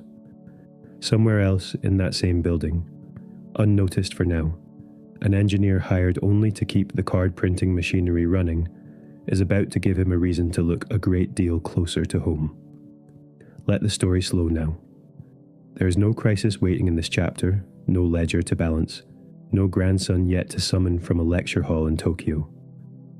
There is only a city and a craft, and the long, unhurried rhythm of a card passing from one hand to another, month after month, season after season. The way it had passed for longer than anyone making it could quite remember. Kyoto, in these years, was a city that still kept the old capital's habits even after the government itself had moved away to Tokyo. Narrow streets ran between wooden houses with lattice fronts, the ground floor given over to a shop, the family living above and behind it, the whole street close enough that you could hear a neighbor's loom, or a neighbor's argument, or a neighbor's radio in the later years. Through walls no thicker than a good idea. Canals carried water down from the hills. Temple bells marked the hours in a way that clocks, when they arrived, never quite managed to replace. And somewhere in the middle of all this, in the ward called Shimogyō, a small card shop kept its lamps burning a little later than its neighbors, because a hand press does not stop simply because the light outside is gone. You are walking that street now in your mind, on an ordinary evening. The smell reaching you is not one smell but several, layered the way old cities layer their smells. Wood smoke from a dozen kitchens, the mineral tang of a canal, the particular sweetness of rice being steamed somewhere close, and beneath it all, if you knew to look for it, the faint bitter note of drying pigment, coming from a workshop no larger than a single room. Card playing, by this point in Japan's history, was not a single pastime but a whole quiet civilization of its own, with its own etiquette, its own seasons, its own understood places.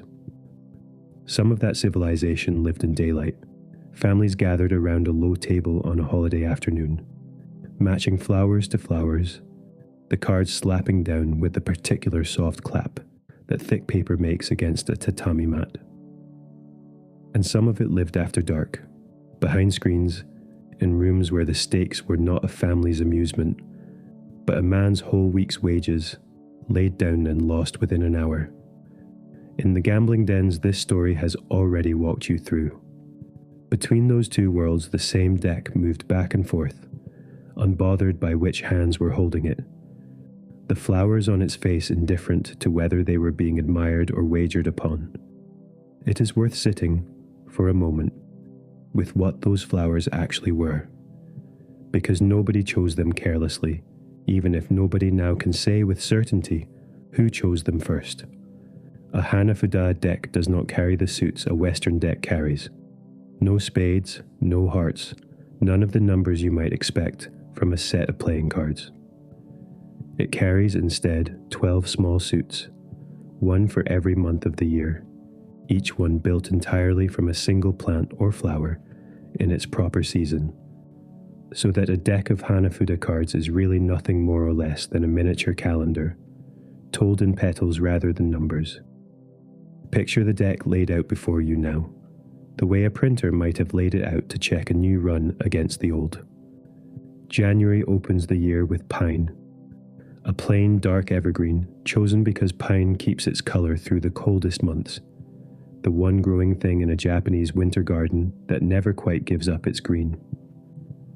February follows with plum blossom, the very first flower to open each year, often while snow is still lying in the shaded corners of a garden, a small defiant pink against grey branches and greyer sky.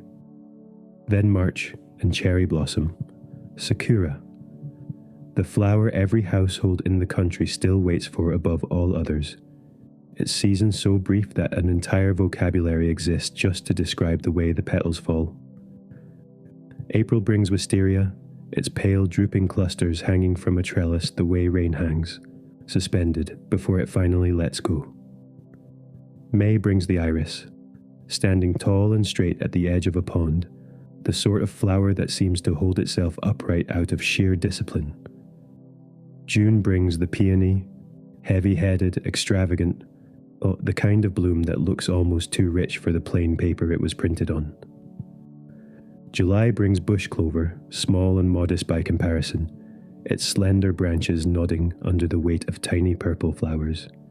And it is on this card, tucked into the corner of the design, that a small wild boar appears, running low and quick through the undergrowth. The way boar were known to move through the untended parts of the countryside surrounding every Japanese village. August brings the grass of autumn's early edge, Suzuki, the tall pampas grass that catches the evening wind and turns silver in low light, paired here with the full moon itself, rising huge and pale behind it, one of the deck's rare bright cards. September brings chrysanthemum, the flower of the old imperial household, paired on its finest card with a small cup of sake, resting beside it, as though the card itself were toasting the turning of the year. October brings maple, its leaves rendered in the same deep red that Kyoto's own hillsides still turn every autumn. Crowded with visitors even now, come to see exactly this colour spread across exactly these slopes, and on the maple card, a deer stands quietly among the fallen leaves, its head half turned, in no hurry to move on. November brings willow, bent low under rain, its long branches drawn in a sweep that mimics the fall of the rain itself. And this one's suit gathers a small crowd of curiosities across its four cards. A man beneath an umbrella with a frog at his feet on the suit's brightest card, and, on another card of the same month entirely, a flash of lightning against the dark. More incident crowded into a single month than any other part of the deck allows. and December closes the year with Paulownia, the tree whose broad leaves and pale flowers appear on one of old Japan's great crests of state, its card carrying the deck's final bright light. A phoenix rendered small and stylized among the blossoms, closing the calendar the way a temple bell closes the day. Threaded through all 12 months, 4 cards to a suit, sat the deck's brightest cards. The Hikari, the light cards, 1 to a season roughly, each one worth more than any ordinary flower card in nearly every scoring game the deck was ever put to. The crane standing beneath the winter sun on the pine card, the curtain drawn for cherry blossom viewing in spring, the full moon over the autumn grass, the rain man beneath his umbrella in November, said in some tellings to be a calligrapher of the old court, caught mid-thought beside a leaping frog, and last of all, the phoenix among the Paulownia blossoms, closing the circle the 12 months had drawn. A player chasing these particular cards was not simply hoping for luck. They were, in a small way, hoping to gather the whole turning year into a single winning hand. Every season represented, every light collected, the calendar itself completed and claimed. None of this beauty was accidental, and none of it, this story should remind you gently, was entirely innocent either. Flowers cannot be read the way numbers can. A magistrate glancing through a doorway at 4 men bent over a low table, cards changing hands, saw nothing more alarming than what might have been a poetry game, or a matching contest for children, the kind of thing a respectable household might play on any quiet evening.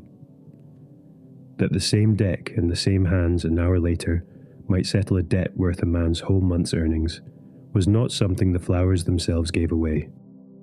It is, if you think about it slowly enough, one of the stranger inventions in this whole story.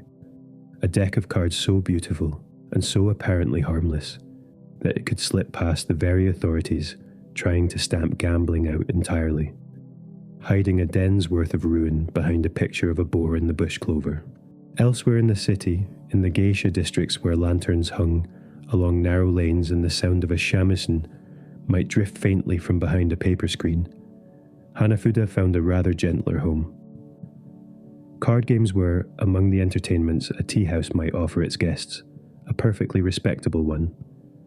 A way to pass an evening between conversation and music, the stakes rarely more than pride or a small forfeit, or the simple pleasure of a hand well played. Guests and hosts alike would gather around a low table, the cards dealt out with the same unhurried formality that governed everything else in such a room. And a game might run long into the evening, punctuated by tea, by talk, by the particular quiet laughter that such rooms were built to hold.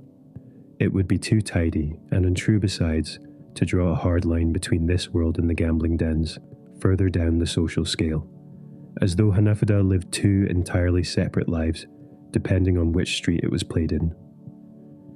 The same 12 months, the same boar in the clover, the same phoenix among the Paulownia, moved between both rooms without any alteration at all. What changed was only the company, and the stakes, and the light the cards were played by.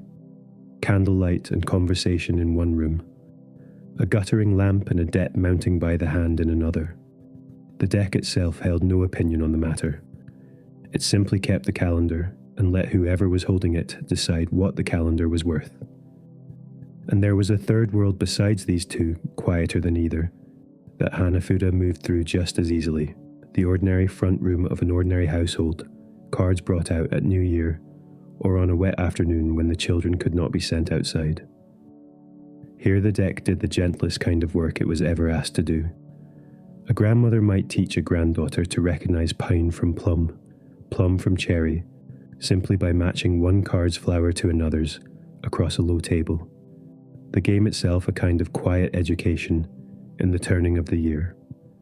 Which bloom came first, which came last, which small creature belonged to which season, the boar to its clover, the deer to its maple, long before the child could have named a single one of those flowers standing in an actual garden. Nobody thought of this as teaching, exactly. It was simply what a family did with an idle hour, and it happened to leave behind, almost as a side effect, a whole generation that carried the shape of its own country's calendar folded into the corner of a card game.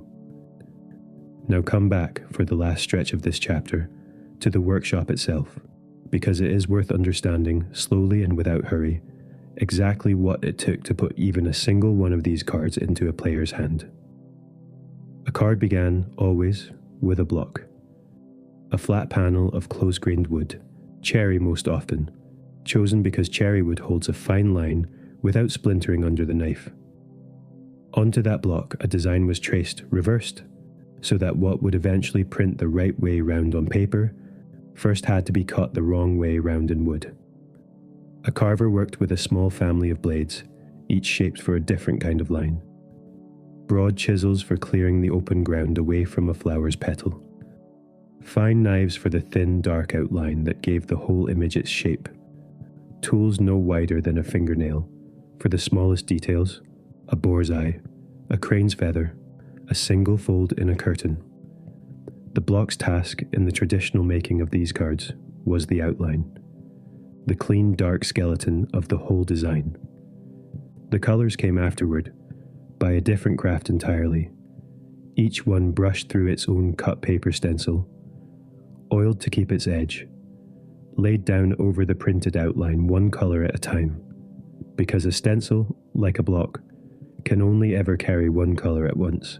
The pigments themselves were mixed by hand, ground fine and bound with a thin paste that let them sit evenly on the block without pooling or running thin.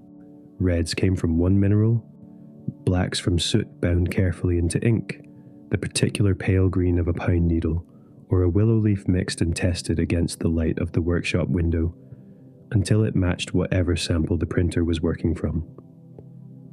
The outline block was inked with a broad, soft brush. The pigment worked evenly across its raised surface, and the sheet pressed down against it. And then came the part that separated a careful printer from a careless one. Each colour's stencil laid down over that printed outline at exactly the same position, every single time, so that the red landed inside the petal it belonged to, and the green met the stem it was meant to meet, and nowhere else. This was called registration, and work with poor registration was easy to spot even to an untrained eye. A red petal drifting slightly outside its own outline, a green stem not quite meeting the flower it was meant to support. A workshop's whole reputation rested on solving exactly this problem, holding sheet and stencil in a fixed, repeatable relationship to one another, print after print, so that the boar in the clover always sat exactly where the boar in the clover was meant to sit. Once printed, the sheets were hung to dry, one card's worth of paper at a time, in a room kept as free of dust and draft as a small Kyoto workshop could manage, because a smear at this stage undid every careful hour that had come before it. Only once the ink had fully set were the sheets backed with a second layer of paper, for stiffness, trimmed to size, and gathered into the neat rectangular stacks that would, before long, be carried out into the city, into a family's front room for a holiday afternoon, or into a shuttered room behind a gambling den, or into a quiet tea house in the geisha district, wherever a shop like Fusajiro's happened to have found a buyer that season. A carver's training, in a workshop like this, was itself a long and unhurried thing, closer in shape to an apprenticeship at a temple than to any modern notion of a trade quickly learned. A boy might spend his first year or two doing nothing more than sharpening the blades of men, more senior than himself, learning the angle a chisel wanted to be held at, long before he was trusted to hold one against a block that mattered. Only gradually was he allowed the simpler lines, the plain dark outline of a stem, the flat clear ground beside a petal, while the harder work, the small curling detail of a boar's eye, or a crane's folded wing, stayed in older hands for years longer still. It was a patience taught almost by osmosis, the way a younger man learns to walk at an older man's pace simply by walking beside him often enough, and it left, in the fingers of anyone who stayed with the trade long enough, a particular kind of stillness that no amount of hurrying could ever quite train back out of them. The drying room itself asked for a version of that same patience from everyone who worked near it. Sheets hung in long rows from thin wooden rods, each one only barely touching its neighbour. The whole room kept at a careful distance from drafts and dust alike, because a workshop's reputation could be undone as easily by a badly ventilated drying room as by a poorly carved block. Nobody rushed a card toward dryness. Ink dried at its own pace, in its own time, and the only task left to anyone standing in that quiet room was to wait, and to watch, and to trust that the pigment mixed so carefully that morning would hold its colour the way it always had. It was start to finish a slow craft, unhurried by nature, incapable of being rushed without the whole print suffering for it. A fitting enough thing to have been the trade a small Kyoto family built its whole fortune upon, long before anyone in that family had any reason to imagine where the fortune might eventually lead. For now let the cards simply dry, hanging in their quiet rows, 12 months of a calendar waiting patiently for the ink to hold. By the middle of the 1960s, the company that had grown out of Fusajiro's small shop no longer resembled a workshop at all. It had become, by then, a proper factory. Rows of printing presses standing where a single hand press had once stood alone. Workers moving between machines that could turn out in an hour what the old workshop had once needed a careful week to produce.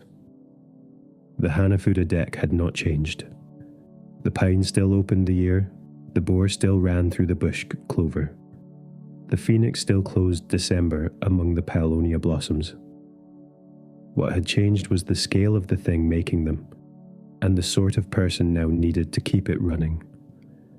A printing press, however modern, is a machine, and a machine sooner or later breaks down. Belts slip. Rollers wear unevenly. A registration arm that once held its position to the width of a hair drifts almost invisibly, until an entire day's run of cards comes out with a red petal sitting fractionally outside its own outline, and the whole batch has to be set aside, and the fault traced and corrected before printing can properly resume. The company needed, for work like this, not a printer and not a designer, but an engineer. Someone who understood belts and rollers and registration arms the way the old carvers had once understood wood grain, patiently from the inside. That was the job Nintendo hired Gunpei Yokoi to do. He came to the company as a maintenance engineer, plain and simple, brought in to keep the card printing machinery running smoothly through its long working days. Not a toy man, not a designer by title. Just the person you called when a press stopped doing what a press was supposed to do. It was steady, unglamorous work, the kind that asks a great deal of patience and offers very little recognition in return, because a machine that is well maintained draws no attention to itself at all. Nobody praises the belt that does not slip. Nobody notices the roller that wears evenly. The only time anyone thinks about maintenance is when it has, in some small way, failed. Picture the shift itself, the way it would have unfolded on any ordinary working day. A factory floor filling slowly with light as the high windows caught the morning, then filling more loudly with sound. The low mechanical clatter of presses starting up in sequence, one after another down the row, until the whole hall had settled into the same steady working rhythm it kept. Every day the machines were fed and fueled and minded properly. Among the men tending those presses were some who had come up through the older craft entirely, hands that had once held a carving knife against a cherrywood block now resting instead on the levers and dials of a machine built to do, in a fraction of a second, what a carver's whole career had once been spent doing slowly. The company had not thrown away its old patience when it brought in its new machinery. It had simply asked that patience to wear a different uniform, to keep its watchfulness trained now on gauges and registration marks, rather than on the give of a blade against grain. There would have been, in a factory like this, a whole unspoken language passed down from the woodblock years into the machine years, without anyone stopping to name it. The same insistence on exact registration, a red petal sitting precisely where a red petal belonged, and nowhere else. That had once been enforced by a carver's steady hand and a printer's careful eye was now enforced by dials and calibrated rollers. But the standard itself had not softened in the crossing. A press operator who let a run of cards drift even slightly out of alignment was failing at exactly the same task, judged by exactly the same old, unbending measure that a careless apprentice carver would once have failed at a generation before him. The tools had changed. The patience underneath them had not. You can picture, if you like, the particular rhythm of a job like that. The factory floor humming through the working day, presses opening and closing in their steady mechanical time, the air carrying that same faint bitter note of drying pigment that had hung over the old workshop decades before, only now multiplied across a much larger room. Somewhere among the rows, an engineer moves quietly between machines, listening for the small change in sound that tells him something is not quite right, before it becomes something a supervisor would need to be told about. It is a job built almost entirely out of noticing. Noticing the sound a healthy roller makes so that an unhealthy one stands out, noticing the exact tension a belt should hold so that a slack one is obvious at a glance. Noticing, in short, the difference between a machine behaving as it always has and a machine about to cause trouble. There would have been long stretches in a day like that with very little to do.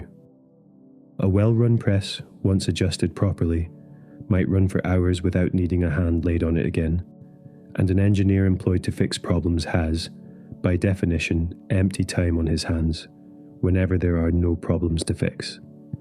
Some men filled that time with tea, or with talk, or with the small idle habits factories everywhere seem to generate among their workers in the quiet stretches between one task and the next. Gunpei Yokoi, by every account this story has to draw on, filled his with tinkering.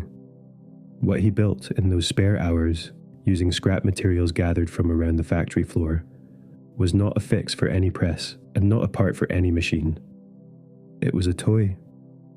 An extending arm built from a simple scissor-like lattice of cross struts that could reach out across a surprising distance from a person's hand and, at the far end of its reach, close a small gripping claw around whatever it touched before folding neatly back in again.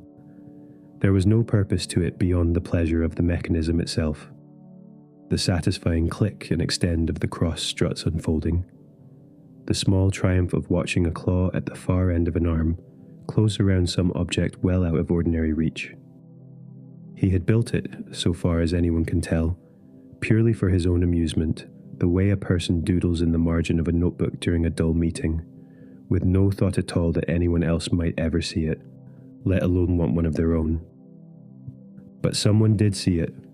Hiroshi Yamauchi, by then firmly and solely in command of the company he had made his own, so ruthlessly some years before, walking the factory floor the way he was known to do, came across his maintenance engineer playing with a homemade toy on company time.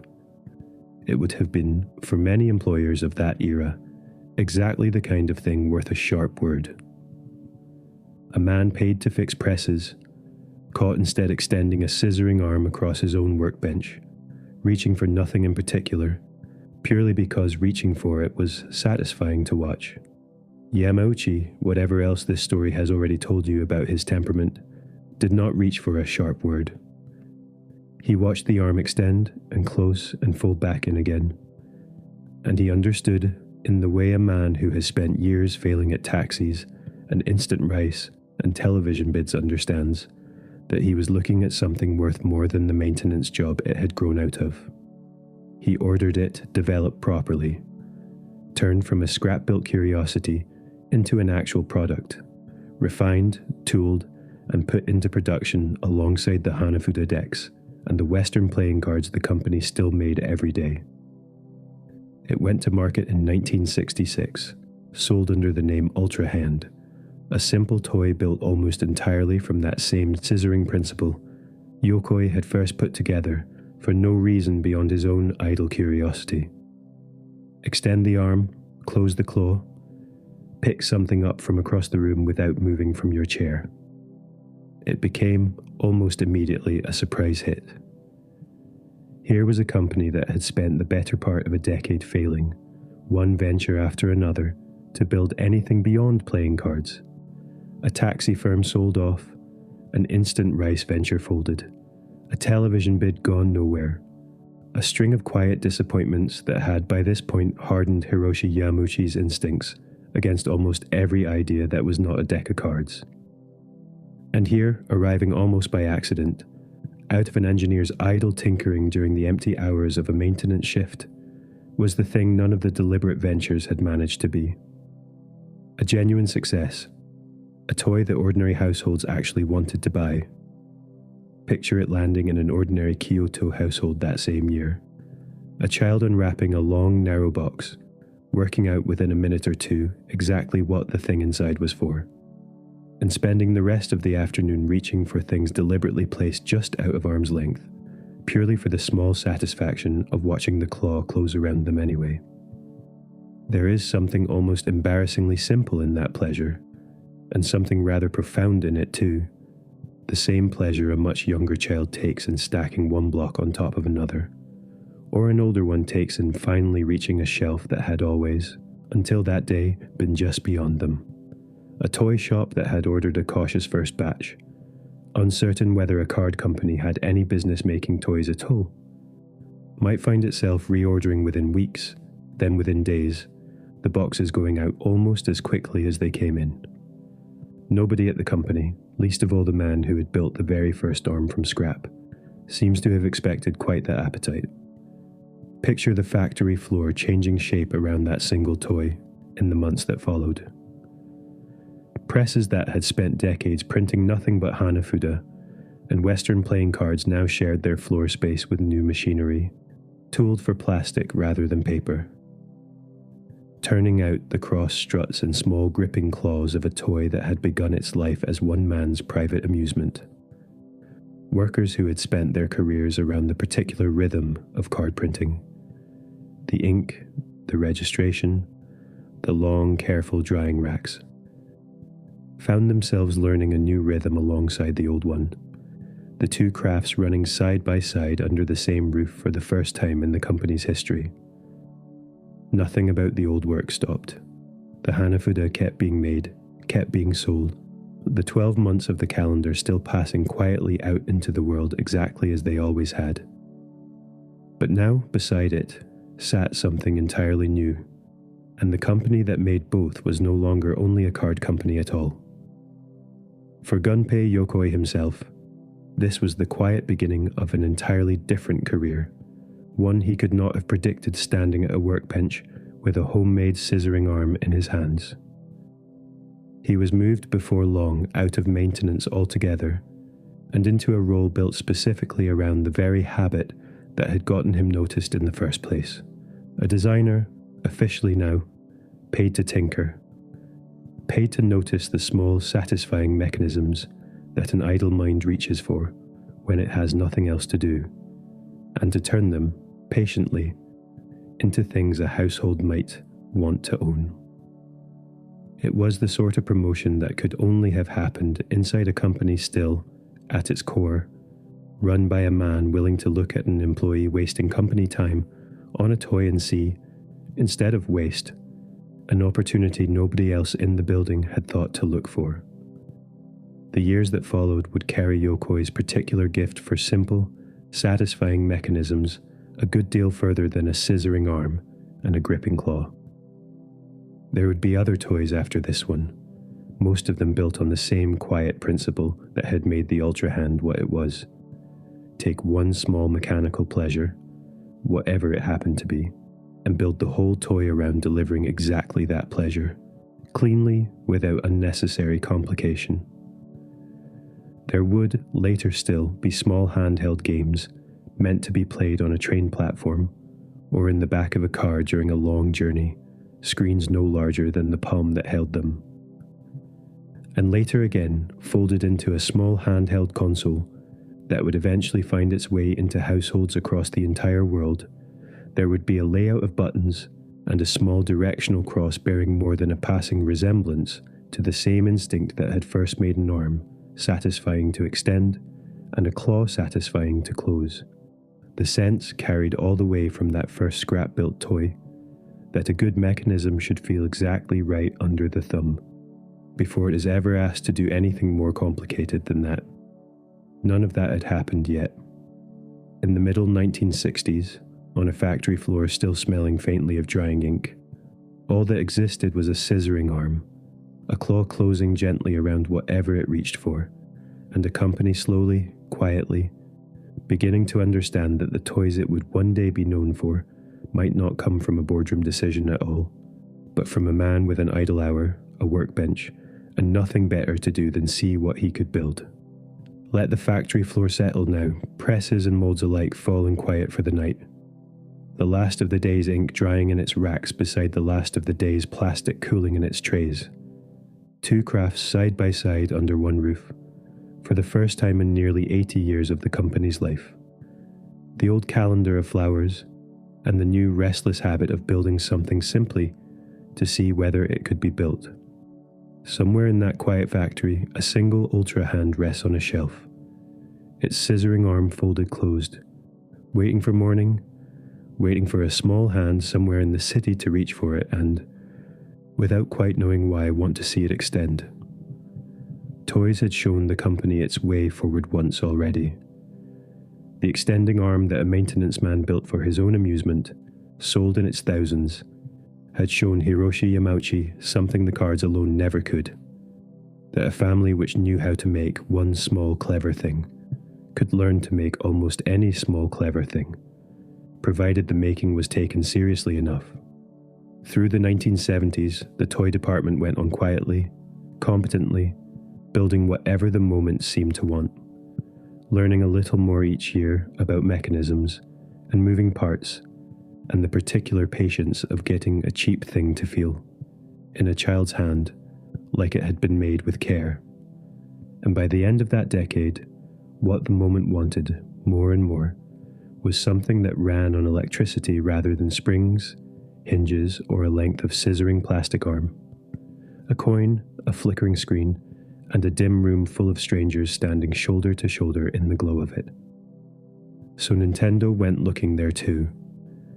In the last years of the 1970s, the company began building arcade cabinets of its own, tall wooden boxes with a screen set into the top, like a single unblinking eye, meant to stand in the corner of a bar, or an arcade hall, or the lobby of a cinema, taking coins from anyone with a few spare minutes and a little spare change to give up.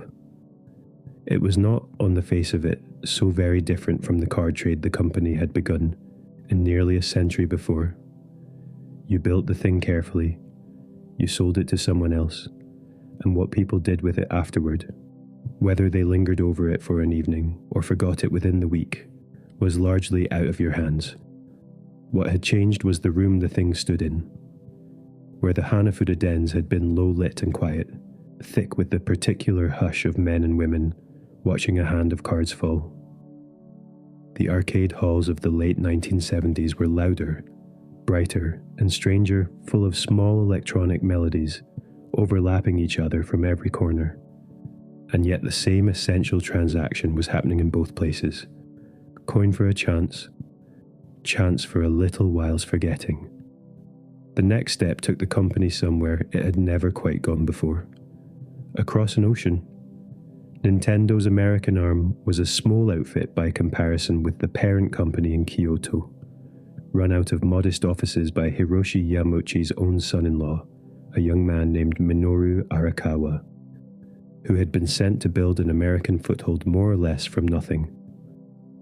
It had not been an easy beginning.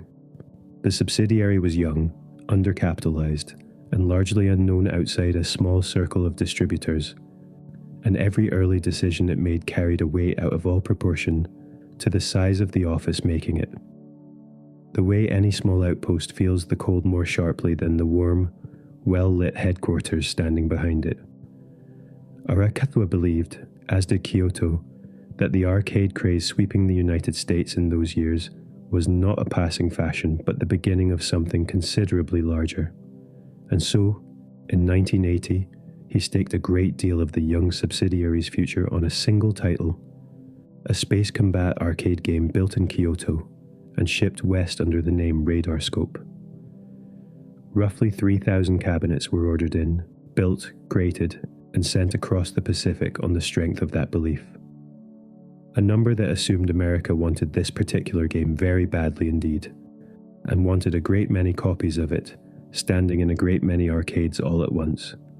There is a certain irony worth noting quietly here, in passing before the story moves on, that a company built a century earlier on a single Kyoto craftsman's patience with wood and clay and a hand-built press should now find its American future resting on tall wooden cabinets shipped across an entire ocean, gambled on in bulk, the way no careful card maker would ever have gambled on a single deck. Fusajiro had made one card at a time, tested against the light, discarded if the ink had bled or the stock had warped. Arakawa had ordered 3,000 machines on a forecast. The scale had changed almost beyond recognition. The underlying wager, that people would want badly enough to pay for it, a small object built to hold their attention for an evening, had not changed at all. America, as it turned out, wanted it rather less than that. By the time the cabinets had actually reached American shores and made their way into arcades, the appetite that had justified ordering 3,000 of them in the first place had already begun to cool. Only around a third of the shipment ever found a buyer. The rest, something close to 2,000 tall wooden cabinets, each one built, wired, and shipped at real cost, sat instead in the young subsidiary's warehouse in Tukwila, just south of Seattle, stacked in rows under a flat grey Pacific Northwest sky, waiting for arcade owners who were no longer coming. It is worth sitting with that image for a moment. 2,000 machines, each one a small particular act of confidence about the future, standing silent and unsold and gathering dust in a rented warehouse, while the company that had built them watched its American arm run out of road. Picture that warehouse, if you can bear to, for just a moment longer. Row upon row of identical wooden cabinets, each one carrying the same dark screen, the same silent speaker, the same coin slot that nobody was feeding. Rain against a corrugated roof, most likely, given the part of the country it stood in. The particular, hollow quiet of a very large space built to hold a great deal of stock, and for once, holding nothing but stillness. Every cabinet in that warehouse represented money already spent, wages already paid to build it, freight already paid to ship it, and not one coin yet earned back in return. A warehouse like that doesn't announce a crisis with any noise at all. It simply sits there, patiently, being exactly as full as it should be empty, until someone finds a reason to walk back in and change what is inside it. There is no dramatic account of what those weeks felt like inside that small American office. No surviving speech, no meeting minutes handed down and repeated at anniversaries. What is known is simpler and plainer than that. The money owed on those cabinets was real. The buyers who might once have taken them off Nintendo's hands were not appearing, and a company that had crossed an ocean to build an American foothold now stood in real danger of losing that foothold before it had properly been built at all. Arakawa did the only thing left that made any sense. He picked up the telephone and he called Kyoto, and he asked for something that did not yet exist. A new game, one good enough that arcade owners would want it badly, one that could be fitted into the 2,000 unsold, unwanted cabinets already standing in a warehouse on the other side of an ocean. The old machines converted rather than scrapped, their hardware swapped and modified only as far as the new game required. Not a wholesale scrapping of the failed machines, a conversion, a second chance built into cabinets that had already been paid for once and could not easily be paid for twice. The request landed on Hiroshi Yamauchi's desk in Kyoto, and Yamauchi did something that, on paper, looked like a considerable gamble of its own. Rather than hand the task to one of the company's established arcade game teams, the men who had built Radarscope in the first place, he gave it instead to a young in-house designer who had never led a project of his own before. A quiet, unassuming man named Shigeru Miyamoto, who had joined the company only a few years earlier and had spent most of that time on toys and packaging rather than games. It would be his first lead design assignment, overseen by Gunpei Yokoi, the same engineer whose own amusement with a mechanical arm had once redirected the whole company toward toys in the first place. The budget set aside for the project was modest, even by the standards of the time. The court records of a later lawsuit establish only that it ran to something over $100,000 in direct costs, though later accounts have put the full figure at closer to $250,000. A sum meant, either way, to cover a new game built quickly, cheaply, and above all usefully. For cabinets, the company was already stuck with, regardless of how the new game turned out. Miyamoto worked by most accounts the way a man works when he has almost nothing to lose and everything still to prove. He had no formal training as a programmer and came to the project instead the way a storyteller might, thinking first about who the player was meant to be and why and what they wanted, before worrying very much about the mechanics underneath it. Days went into sketches before a single line of code was written.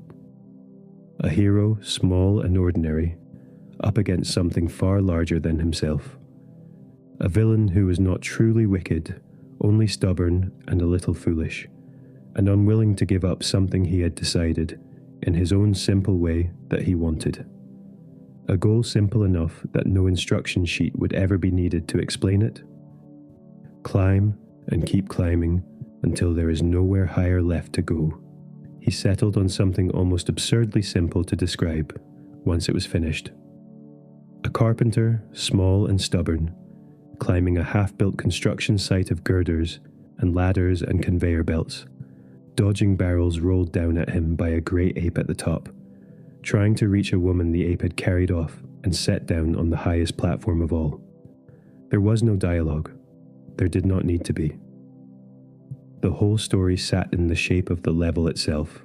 Climb, dodge, climb again, and do not stop until you reach the top. It was, in its own small way, not so very far removed from the plain, wordless stories the very first Hanafuda cards had once carried. 100 years earlier and half a world away. A boar, a deer, a butterfly, a single clear image doing the whole of the talking, with nothing at all needing to be explained beneath it. He led the design in those weeks, sketching by hand, testing ideas on paper before any of them reached a screen, revising and revising again in the unglamorous, repetitive way that any first attempt at something genuinely new tends to demand. While around him and beneath him, a larger effort did the making. Colleagues inside Nintendo and an outside engineering firm brought in under contract to write the program itself, turning the young designer's drawings and rules into working code. There was no template to follow. Nothing quite like this had been built before.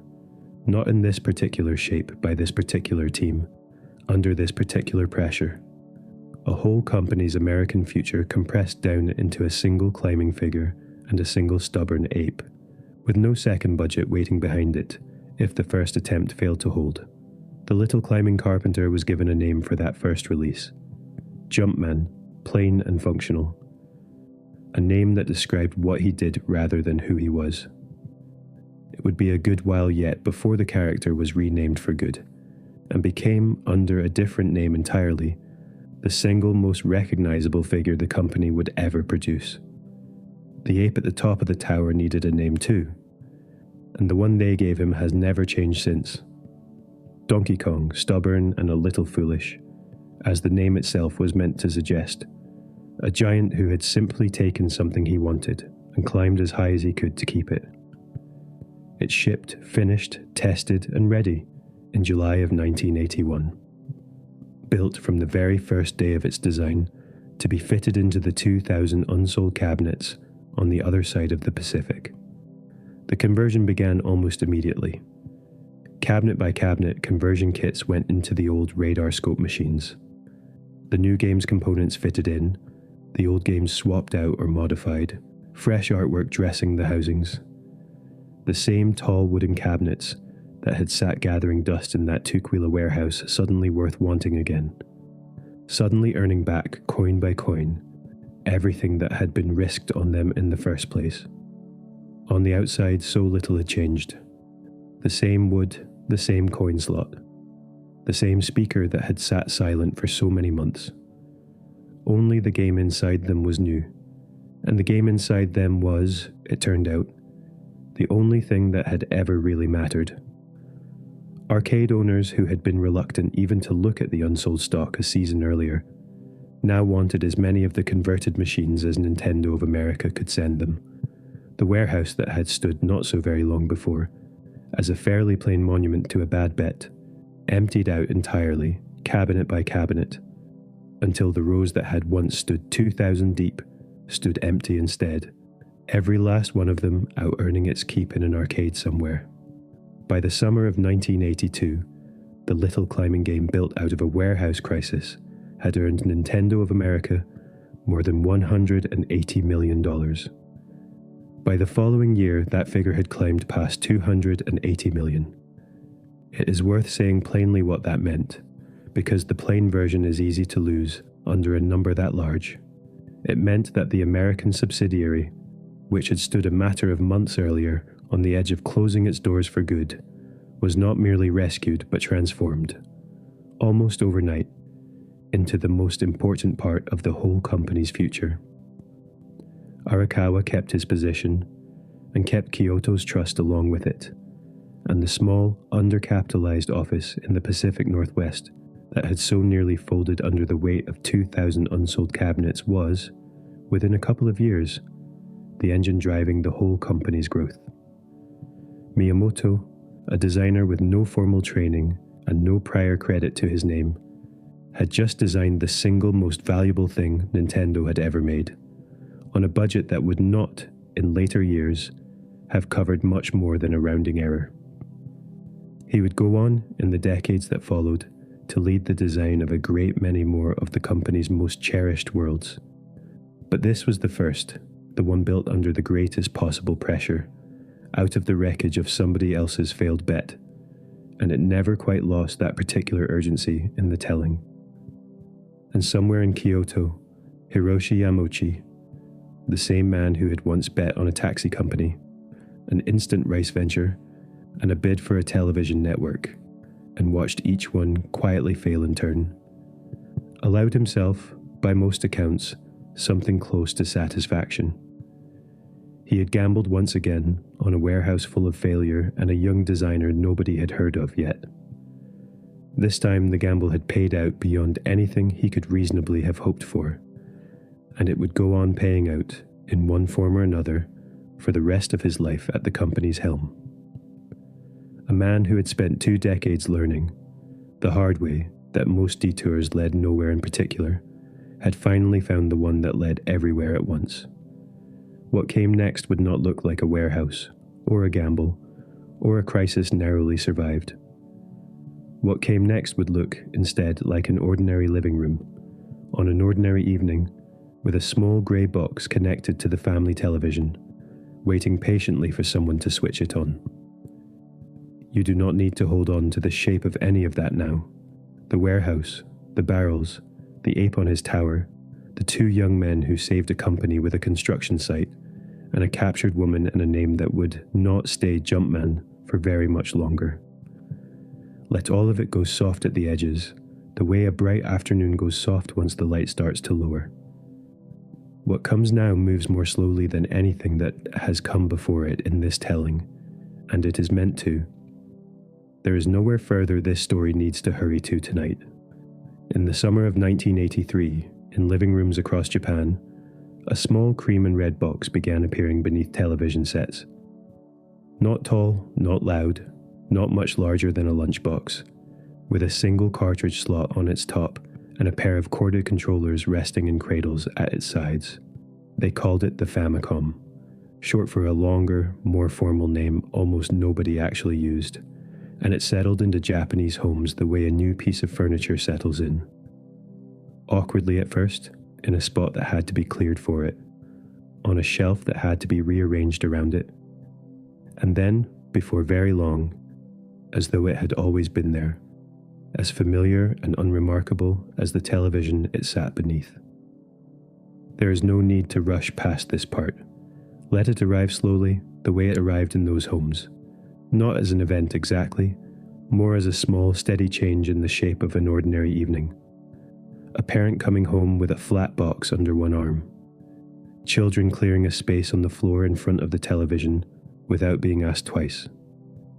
The particular unhurried ceremony of opening a box for the first time, lifting the console free of its packaging, finding a place for the wires to run without tangling, and only then, at the very end of all that quiet preparation, switching it on for the first time and waiting to see what the screen would do.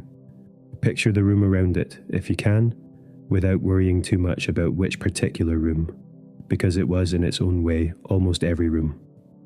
A low table, a mat or a rug worn soft in the middle from years of ordinary use. A window with the evening coming down blue and quiet behind the curtain. Somewhere close by, a cartridge in its cardboard sleeve, waiting to be slid free and pressed down into the slot with both hands. The small mechanical click of it settling into place, as satisfying, in its own modest way, as a key turning cleanly in a well-oiled lock. You press the switch. The screen resolves itself slowly into color, and somewhere in that resolving moment is a small private kind of anticipation that has not really changed in all the decades since, however much the box beneath the television has changed around it. There is no need to hurry through what followed. Cartridges arrived steadily in the years after, and among them, before very long, the same small climbing figure who had once saved a warehouse full of unsold arcade cabinets found his way into homes directly. No coin required, free now to be climbed and guided for as long as an evening allowed, rather than for as long as a few coins would stretch. He had a new name by now, one that would outlast every other name given to him along the way. And it is the name, in the end, that most of the world would come to know him by, long after Jumpman had been quietly retired and mostly forgotten. The console itself became, in those first Japanese years, something closer to a shared national habit than a mere product on a shelf.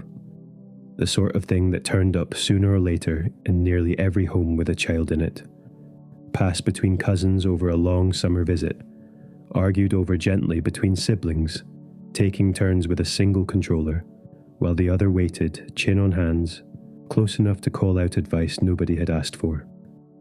It asked very little of a room, a television already there, a little space cleared on the floor in front of it. And an evening, however ordinary, was quietly, gently changed by its presence. A little later, not so very long as these things are measured, though it must have felt longer to the people living through it. The same small machine crossed the ocean, the way radar scope once had, and Miyamoto's climbing carpenter after it. It did not cross under the same name, it did not cross in the same casing, and it did not cross easily. In America, the video game business had suffered its own hard collapse a couple of years before, an industry-wide crash so severe that many retailers had simply stopped stocking anything that called itself a video game at all, unwilling to risk shelf space on a category that had, in the space of a single bad season, gone from can't miss to can't sell. Warehouses that had once held cartridges by the truckload now held very little worth keeping. Whole aisles that had once belonged to games quietly filled instead with something else. Puzzles perhaps, or stationery, or nothing at all. Simply an empty shelf where a hopeful category used to stand. Nintendo understood, arriving into that particular wreckage with a console of its own, that it could not simply repeat what had worked at home, where no such collapse had ever happened, where the appetite for a new machine like this had never once needed to be coaxed back. So the console was renamed, quietly and deliberately, the Nintendo Entertainment System, and it was built, on the outside at least, to look like almost anything other than what it actually was.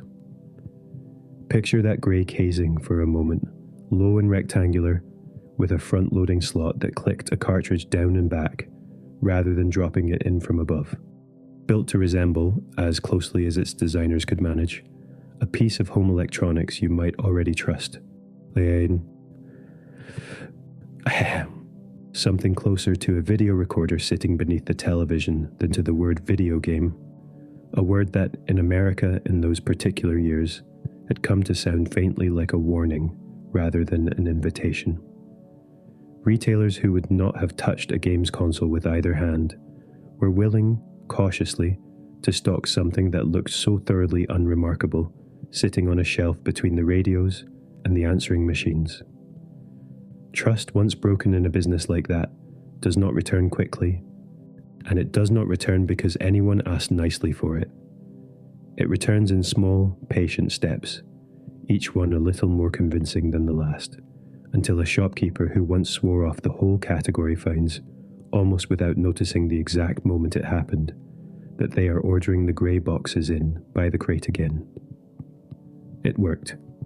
Slowly, store by store, region by region, American living rooms let the grey box back in, the way a room lets in a guest who has, at least on the surface, learned to dress rather more quietly than before. Let yourself sit for a moment in one of those rooms too, wherever and whenever you first met one. Perhaps it is a carpeted floor and a light left on in the hallway behind you, and a parent somewhere nearby who has stopped minding, for this one evening, how close to the screen you're sitting. Perhaps it is a friend's house instead, a controller passed back and forth between two sets of hands on a rule neither of you can quite remember agreeing to. Whoever loses their last turn simply handing the pad across without complaint. There is a particular, specific quiet that settles over a room like that. Not silence, not really, because there is always some small electronic melody looping somewhere in the background, and the soft rhythmic click of buttons being pressed. But a kind of held stillness all the same, the stillness of several people paying close, unhurried attention to exactly the same small square of light. Years drifted by the way years do, and the grey box gave way, eventually, to something smaller still. Small enough this time to leave the living room altogether. In the spring of 1989, a new machine arrived in Japan that did not need a television at all, and crossed to America within the same year. A handheld console, palm-sized, with a screen the colour of a still pond under cloud, somewhere between grey and green, and a small cluster of buttons beneath it worn smooth in time, by countless restless thumbs. They called it the Game Boy, and it went almost everywhere its owners went. Tucked into a coat pocket too small for it, propped against a knee on the back seat of a car on a long and otherwise unbearable journey, passed hand to hand under a school desk in the last dull hour before the final bell. In America, and in much of the West besides, it came in the box with a single game alongside it, a small cartridge included before you had chosen anything for yourself. They called it Tetris, and it was a quiet, spare little puzzle of falling shapes, 4 blocks at a time, turning and settling and turning again. That would, in its own understated way, become one of the most played games that has ever existed on any screen anywhere. You did not need colour for it. You barely needed sound, though there was some, tinny and small and oddly hard to stop humming to yourself hours after you had switched the thing off. All you needed was the shape falling and the space below it, waiting to be filled, and the particular private satisfaction of a roue, completing itself and vanishing clean away. Long car journeys grew shorter for it. Waiting rooms grew more bearable. Batteries, 4 of them, heavy in the hand, humming warm against your palm after an hour or 2 of steady play, were a small price to keep paying for something that fit so easily into a pocket and asked so little of the room around it. The pairing itself was no accident. The people selling the little machine had understood, and argued for, something quietly clever. That a puzzle of falling blocks, simple enough for anyone, would carry the handheld far beyond the children the business usually counted on, into pockets and handbags and briefcases that had never held a game in their lives. And it turned out to be exactly the right kind of thing for exactly the kind of moments a handheld console was actually good for. Not the long, unhurried afternoon a living room console could offer, but the 10 minutes before sleep, the wait for a delayed train, the last restless stretch of a car journey with the lights of home still not yet in view. A small grey screen and 4 falling blocks, and nowhere in particular you needed to be. Not long after, the living room called the console back to it once more, larger and steadier than before, with colour spread richer and wider across the screen than the grey box had ever managed. The Super Nintendo arrived at the very start of the 1990s, and with it came worlds that felt, for the first time, less like a single climbing figure on a single screen, and more like whole places you might wander through for an entire unhurried afternoon. Castles and forests and racetracks, and cities glimpsed from overhead, rendered now in colours bright enough that a whole room might gather round simply to watch, even the ones not holding a controller at all. The cartridges themselves grew a little heavier in the hand around this time, a little more solid, each one wrapped in a box with artwork bright enough to catch an eye from the far side of a shop. And there was a particular pleasure, back then, in simply holding a new one for the first time, turning the box over, studying the picture on its cover, imagining, before a single button had been pressed, exactly what waited inside it. A shelf of them stacked together made its own small, colourful skyline, catalogued and recatalogued by hand on quiet afternoons, traded and borrowed and occasionally, carefully, lent to a friend trusted enough for the privilege. Think of an ordinary Saturday morning from those years, if you have one to think of, or borrow someone else's if you do not. Curtains still drawn against a bright morning outside, a bowl left somewhere half-finished on the floor, the particular unhurried permission of a weekend with nothing yet asked of you. The console humming faintly where it sat, a cartridge, warm from a night left switched on, or cool and freshly slotted in, its little edge connector needing now and then the soft huff of a breath blown across it, before the screen would agree to settle and show its colours properly. A small private ritual nobody ever quite explained, and everybody somehow already knew. There was no rush in a morning like that. The whole day sat ahead of you, wide and empty, and entirely yours, and the little glowing rectangle in the corner of the room was, for a few hours at least, the only clock that mattered. By the middle of the 1990s, the console had changed shape again, rounder now, closer to hand, built around a controller with a small stick at its centre that let a thumb steer a whole three-dimensional world, rather than simply nudge a flat one sideways.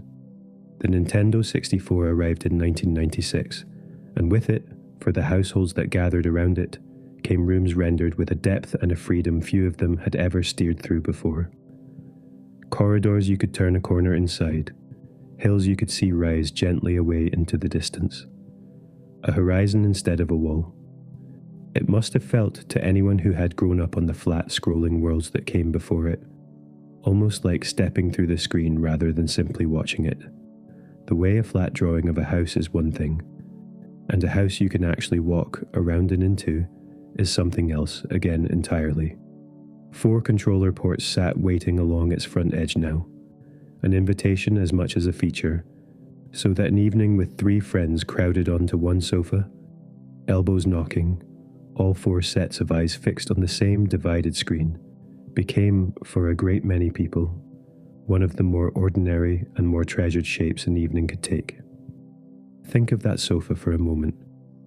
If it is a memory you happen to have somewhere of your own, the particular warmth of too many people sitting too close together, someone's socked foot pressed against someone else's leg, the low murmur of good-natured argument over whose turn had actually just ended, and beneath all of it, that same steady hum a console makes when it has settled into its work for the evening and has no intention of stopping it anytime soon. Let yourself drift now, through all of it at once, without worrying which box, which cartridge, which particular evening belongs where. A grey box beneath a television, and a cartridge clicking home. A handheld screen the colour of still water, warm against a palm on a long car journey. A living room lit soft and bright with colour on a Saturday morning that asked nothing of you at all. A sofa crowded with knees and elbows, 4 controllers trailing their cords across a carpet, an evening with nowhere else it needed to be. None of it loud, none of it in any hurry. There were other boxes still to come after these, rounder ones and smaller ones, and some that would leave the living room again entirely, the way the little handheld once had, and some that would find their way back to it once more after that.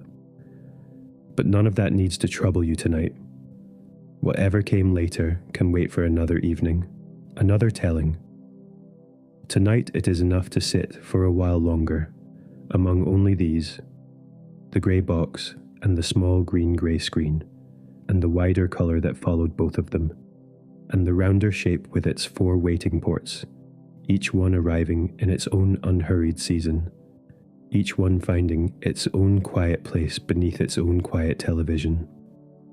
Just a small grey or lavender or midnight blue box, generation after generation, finding its way beneath one more television, in one more room, on one more quiet evening, somewhere in the world. Patient the way the cards had once been patient in a Kyoto workshop the better part of a century before, waiting simply for someone to pick them up and play. The room grows dim around it now, the way rooms do, this late, and the small steady light of it is the only thing left awake in the whole quiet house. Let the consoles keep drifting past a little longer, the way they were doing when this story last let you rest. After the grey box built to look like something other than a toy, after the handheld with its 4 heavy batteries and its little cartridge of falling blocks, after the 16-bit years and the strange 3-pronged controller that followed them. There is more still to come, though none of it needs to trouble you for very long tonight. There was a small square console, not long after, that some called a lunchbox, built to be fast and quiet where the last one had been slow and warm, arriving in 2001 to modest fanfare and a loyal, quieter following of its own. There was a handheld with 2 screens instead of 1, a few years into the new century, so that a second window seemed to open in your hands wherever the first one already sat. A small fold of plastic that let you tap and write and draw on glass in a way none of the machines before it ever had, released in 2004, to a warm and steadily building welcome. There was a white console a little later still, in 2006, that asked you to stand up and swing your whole arm rather than sit and move only your thumbs. And it found its way, for a while, into houses that had never owned a games console of any kind before. Grandparents, aunts, whole living rooms that had thought this particular kind of quiet room was not for them, and discovered gently that it was. That console carried the whole idea of the company further into ordinary daily life than any of the machines before it had managed, further than this story's own sleep hour habits can properly follow it, out past the bedrooms and into kitchens and lounges where families who had never touched a controller found themselves, however briefly, playing together. And later again came a console built around a single flat screen that lifted free of its television dock, its controllers sliding off its sides to travel with it, released in 2017, so that the same evening's game might begin in a sitting room and simply continue, uninterrupted in a seat by a window, somewhere else entirely. You do not need the years attached to any of this. Not really, not tonight. Let them blur, the way a row of lit windows blurs when a train passes them at speed. What matters for tonight is only this. The company kept making small worlds for people to hold decade after decade, long after the men who built the first cards from bark and clay had gone, and long after the men who rescued a struggling arcade division with a barrel-throwing ape had grown old themselves. And somewhere in the middle of all that quiet, ordinary continuing, the story asks you to leave the living room behind for a while and walk instead through the city where all of it actually began. You are walking now, and it is Kyoto, and it is night, the way it so often is by the time this kind of story reaches its final rooms. The streets here are narrow enough that you could touch both sides at once if you reached out your arms, and old enough that the stone underfoot has been worn smooth and slightly hollowed by more feet than anyone could ever count. Somewhere behind you, a river moves without hurrying. Somewhere ahead, a temple bell that rang centuries before any of this story began keeps its own private schedule, indifferent to cards, to companies, to consoles that slip loose from their docks and travel. Turn down one lane and you find yourself, for a moment, among the kind of tea houses this story has already asked you to imagine once before. The lattice screens, the low doorways, the quiet that settles over a geisha district once the evening's last guests have gone home. It is only a passing resemblance now, more architecture than atmosphere, the actual card parties and actual gambling dens, long since folded into whatever the intervening century did with them. But you find, walking here, that you do not need the rooms themselves to still exist in order to feel the shape they left behind. A shopfront window a little further on holds a small display of Hanafuda decks, boxed neatly, their painted flowers just visible under the street lamp's orange light. No different, really, from 100 other small shopfronts in 100 other Kyoto lanes. Except that this particular flower, on this particular card, has been printed under the same name since before the shop itself existed. You walk on without buying anything. There will be time for that later, further along this same walk, in a town not far from here.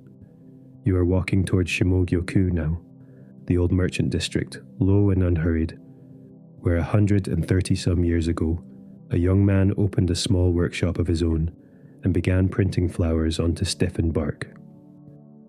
The street has changed its shop fronts many times over since then. It has not changed its shape. You could walk the same narrow turn Fusajiro Yamochi once walked, on an ordinary morning, carrying nothing more remarkable than a stack of drying card sheets, and your feet would fall, more or less, where his once did. Ahead, low walls give way to something larger. A building rises where the smaller shop fronts end. Pale concrete, several stories, its lines straight and spare and quietly geometric, in the way buildings were sometimes built in this country around 1930, when architects here were borrowing freely from the Art Deco fashions of the wider world and reshaping what they borrowed into something that belonged, unmistakably, to nowhere but Kyoto. This was once the company's own headquarters, built when Nintendo had already left behind the single small shop and grown into something that needed proper floors and proper walls of its own. For decades it stood as offices, then stood quiet for a stretch of years after the company moved elsewhere, its rooms little used, its corridors kept only by caretakers and dust. It did not stay empty. The building has been given a second life now, as a small hotel, its old offices turned into quiet rooms, its old boardrooms into places where travellers who may never have thought about playing cards at all now spend a single unhurried night. You could book a room here yourself if you wished, and sleep inside the same walls where a family once decided, again and again across 3 generations, what kind of company theirs would be. There is something rather moving in that, if you let yourself sit with it a moment. A headquarters built for making decisions, doing nothing now but letting people rest. Stand outside it for a while, in your mind, the way you might stand outside any building that has quietly outlived every argument that was ever had inside it. By the time these walls rose, around 1930, the old cardmaker Fusajiro had already handed his company on and stepped back into private life. So the men who actually ran things from rooms like these were the 2 who came after him, each shaping the company in a way the one before could not quite have predicted. Sakiryo Kaneda, first the adopted son-in-law, who took the Yamochi name along with the business, and spent his years turning a Kyoto card shop into something closer to a national trading house. And then, after Sakiryo's stroke left the family without an obvious heir, a young man summoned suddenly from his law studies at Waseda, just 21, who arrived in rooms not unlike these and set about the long, careful, occasionally ruthless work of making the whole enterprise entirely his own. The relative who might have rivaled him removed as his very first condition. The old managers who resisted him let go in their turn. Before turning, in the years that followed, to a Disney license that put cheerful, respectable characters on cards once associated with gambling dens and worn felt tables, and to a taxi company and an instant rice venture, and a toy called the Ultra Hand, and eventually to a barrel-throwing ape, and the plumber who would come to matter more than the ape ever did. That young man, Hiroshi Yamauchi, kept a hand on this company for 53 years in total, longer than most of the buildings in this city have stood at all, before he finally stepped back from the presidency in 2002 and let the role pass to a younger man named Satoru Iwata, who had grown up in his own way inside the same industry Yamauchi had spent half a century shaping.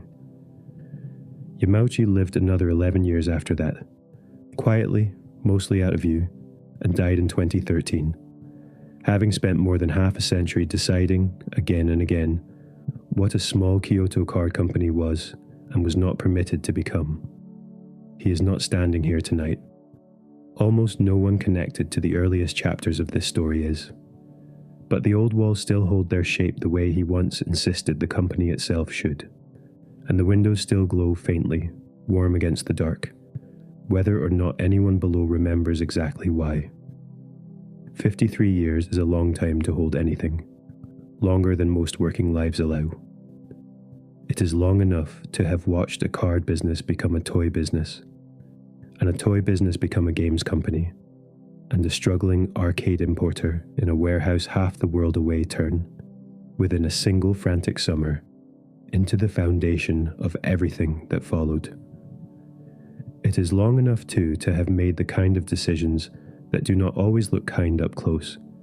The way demanding a relative's removal at 21 does not look kind up close, but that a family, looking back from a comfortable distance of decades, may come to understand as the cost of the company surviving at all. None of that argument needs settling tonight. It is enough standing here, simply to notice how long one pair of hands can hold a single small door open, and how quietly, in the end, they let it go. Leave the old headquarters behind now, and let the walk become, for a while, a journey instead. A short train ride south of the city centre, along a line that follows a slow green river through hills terraced with tea, low mist sometimes settling over the water in the early hours. Brings you to Uji, a smaller town than Kyoto, older in some ways, famous for centuries for the tea grown on its slopes long before anyone here had heard the word Nintendo at all. It is here, in 2024, that the company opened a museum built entirely around its own long history. The first place anywhere allowed to hold, all in one building, the whole unlikely arc. This story has spent so many hours walking you through. The displays trace the products themselves, era by era, the way this story has traced them tonight. Hanafuda from the company's card-making years sit alongside the rest of its history, the painted flowers of the old decks keeping company with everything they eventually led to. And among the toys of the middle years stands the Ultra Hand, celebrated here, played with here, in a building that might never have existed without it. The extending arm an engineer once dreamt up for nobody but himself, on a factory floor in a spare hour between mending the machinery that printed those same painted flowers. Further along, wait the console years, machine after machine, arranged the way a family might arrange old photographs along a hallway, not to impress a visitor so much as to remind itself quietly of how far a single afternoon's tinkering can eventually travel. The cream and red box that started it, the grey machine built to look like something other than a toy, the handheld with its 4 heavy batteries, the 2-screened fold, the white console that once coaxed grandparents up out of their armchairs, the flat hybrid screen that made the whole idea of a games console portable enough to forget it was one at all. You could walk its halls for a whole afternoon and still not see everything, though tonight is not the night for that kind of walking. The men themselves are mostly absent from those halls, in the way this company has always preferred. The cardmaker who began it, the son-in-law who carried his name onward, the grandson who held it alone for 53 years. The products left to do the remembering on their behalf, which is perhaps exactly how a company of careful craftsmen would want to be remembered. What matters, standing outside the building in the evening light with the hills behind it and the river somewhere below, is simply that it exists at all. That a company built out of a single Kyoto shopfront now has a building of its own in a tea town a short ride from where it started, whose entire purpose is to remember. And there is one more thing worth carrying with you, before this walk is allowed to settle. Somewhere in that museum, and in a handful of shops back in Kyoto besides, you can still buy a deck of Hanafuda cars today, printed and packaged under the same old brand names the company has carried since its earliest years. The imagery has not changed very much. The same flowers, the same months, the same boar and deer and butterfly that once passed across gambling den tables in the last years of the old Japan. The cardstock is no longer layered by hand from Mitsumata bark, the way it was in that small 19th century workshop, sheet by patient sheet, but the company that makes and sells them is the very same one, tracing an unbroken line back to a young man who began it with a small shop, a careful trade, and a plant whose bark made the finest card in Kyoto. It is, in its own quiet way, the oldest product this company has ever sold, and it has never once stopped selling it. Somewhere in a shop window not far from here, right now, a small boxed deck sits waiting for a buyer who may have no idea at all that the company printing it made a mustache plumber, one of the most recognized figures on the face of the earth, and cares not in the least whether that buyer ever finds out. Let that sit with you a while, here at the end of the walk. A company whose mustache plumber is known in nearly every corner of the earth, still quietly printing flower cards from a workshop tradition, 130 some years old, because some things, once made well enough, are simply never worth abandoning. The train hums somewhere behind you, waiting to carry you back the way you came, past the tea slopes and the mist and the low bridge over the green water. The river keeps its own slow pace toward the sea, the way it has for longer than any card, any console, any company has existed to watch it. And Kyoto, old and patient and entirely unhurried, settles further into its evening, the way it has settled into every evening before this one, waiting for nothing in particular, ready for whatever comes next, only because it has never once needed to rush toward it. Let your own eyes rest now, the way the cities do. There is nowhere further this walk needs to take you tonight. Only back gently to the room where all of this began, and the low table, and the cards still waiting there, exactly as they were left. We end where we began, in a dim room, at a low table, under a paper lantern burning just bright enough to show the cards. A hand has been played and lost, the way hands at that table were always eventually lost by someone. 8, 9, 3, 20, and only the last digit counting, and the last digit worth nothing at all. Somewhere at that table, in a country moving slowly out of one century and into another, a word was born for the people who gathered there. A word that meant, more or less, we are the losing hand. And it went on to mean a great deal more than that in the years that followed, to a great many people who never once sat down to play. You know now what that room could not have known about itself, that the cards on its table were not idle currency, but a card maker's careful trade. Cut and layered and dried sheet by patient sheet, from bark and clay in small shops not so very far from where that hand was played. That the fortunes of respectable Kyoto and disreputable Kyoto were, for a long while, the very same fortune, tied together by nothing sturdier than a deck of painted flowers passed from one set of hands to another. Out of that world came a company, and out of the company came a grandson who made it entirely his own at 21. And a string of failed ventures that taught a family exactly what it was not suited for, and a maintenance engineer caught tinkering with a toy nobody had asked him to build. Out of that came a warehouse in America stacked with unsold machines, and a barrel-throwing ape, and a plumber who was never meant to matter half as much as he came to matter. Out of that, eventually, came a grey box built to look like something other than a toy, and a handheld that fit in a coat pocket, and a white console that brought grandparents into a room they had always assumed was not theirs, and a small folding screen that a person might carry from a sitting room onto a train and lose no thread of the story in between. None of it was owed to that room. None of it was promised the night that hand was lost. A losing hand at a low table in Meiji, Kyoto is not, by any ordinary reckoning, the beginning of an empire. And yet it was.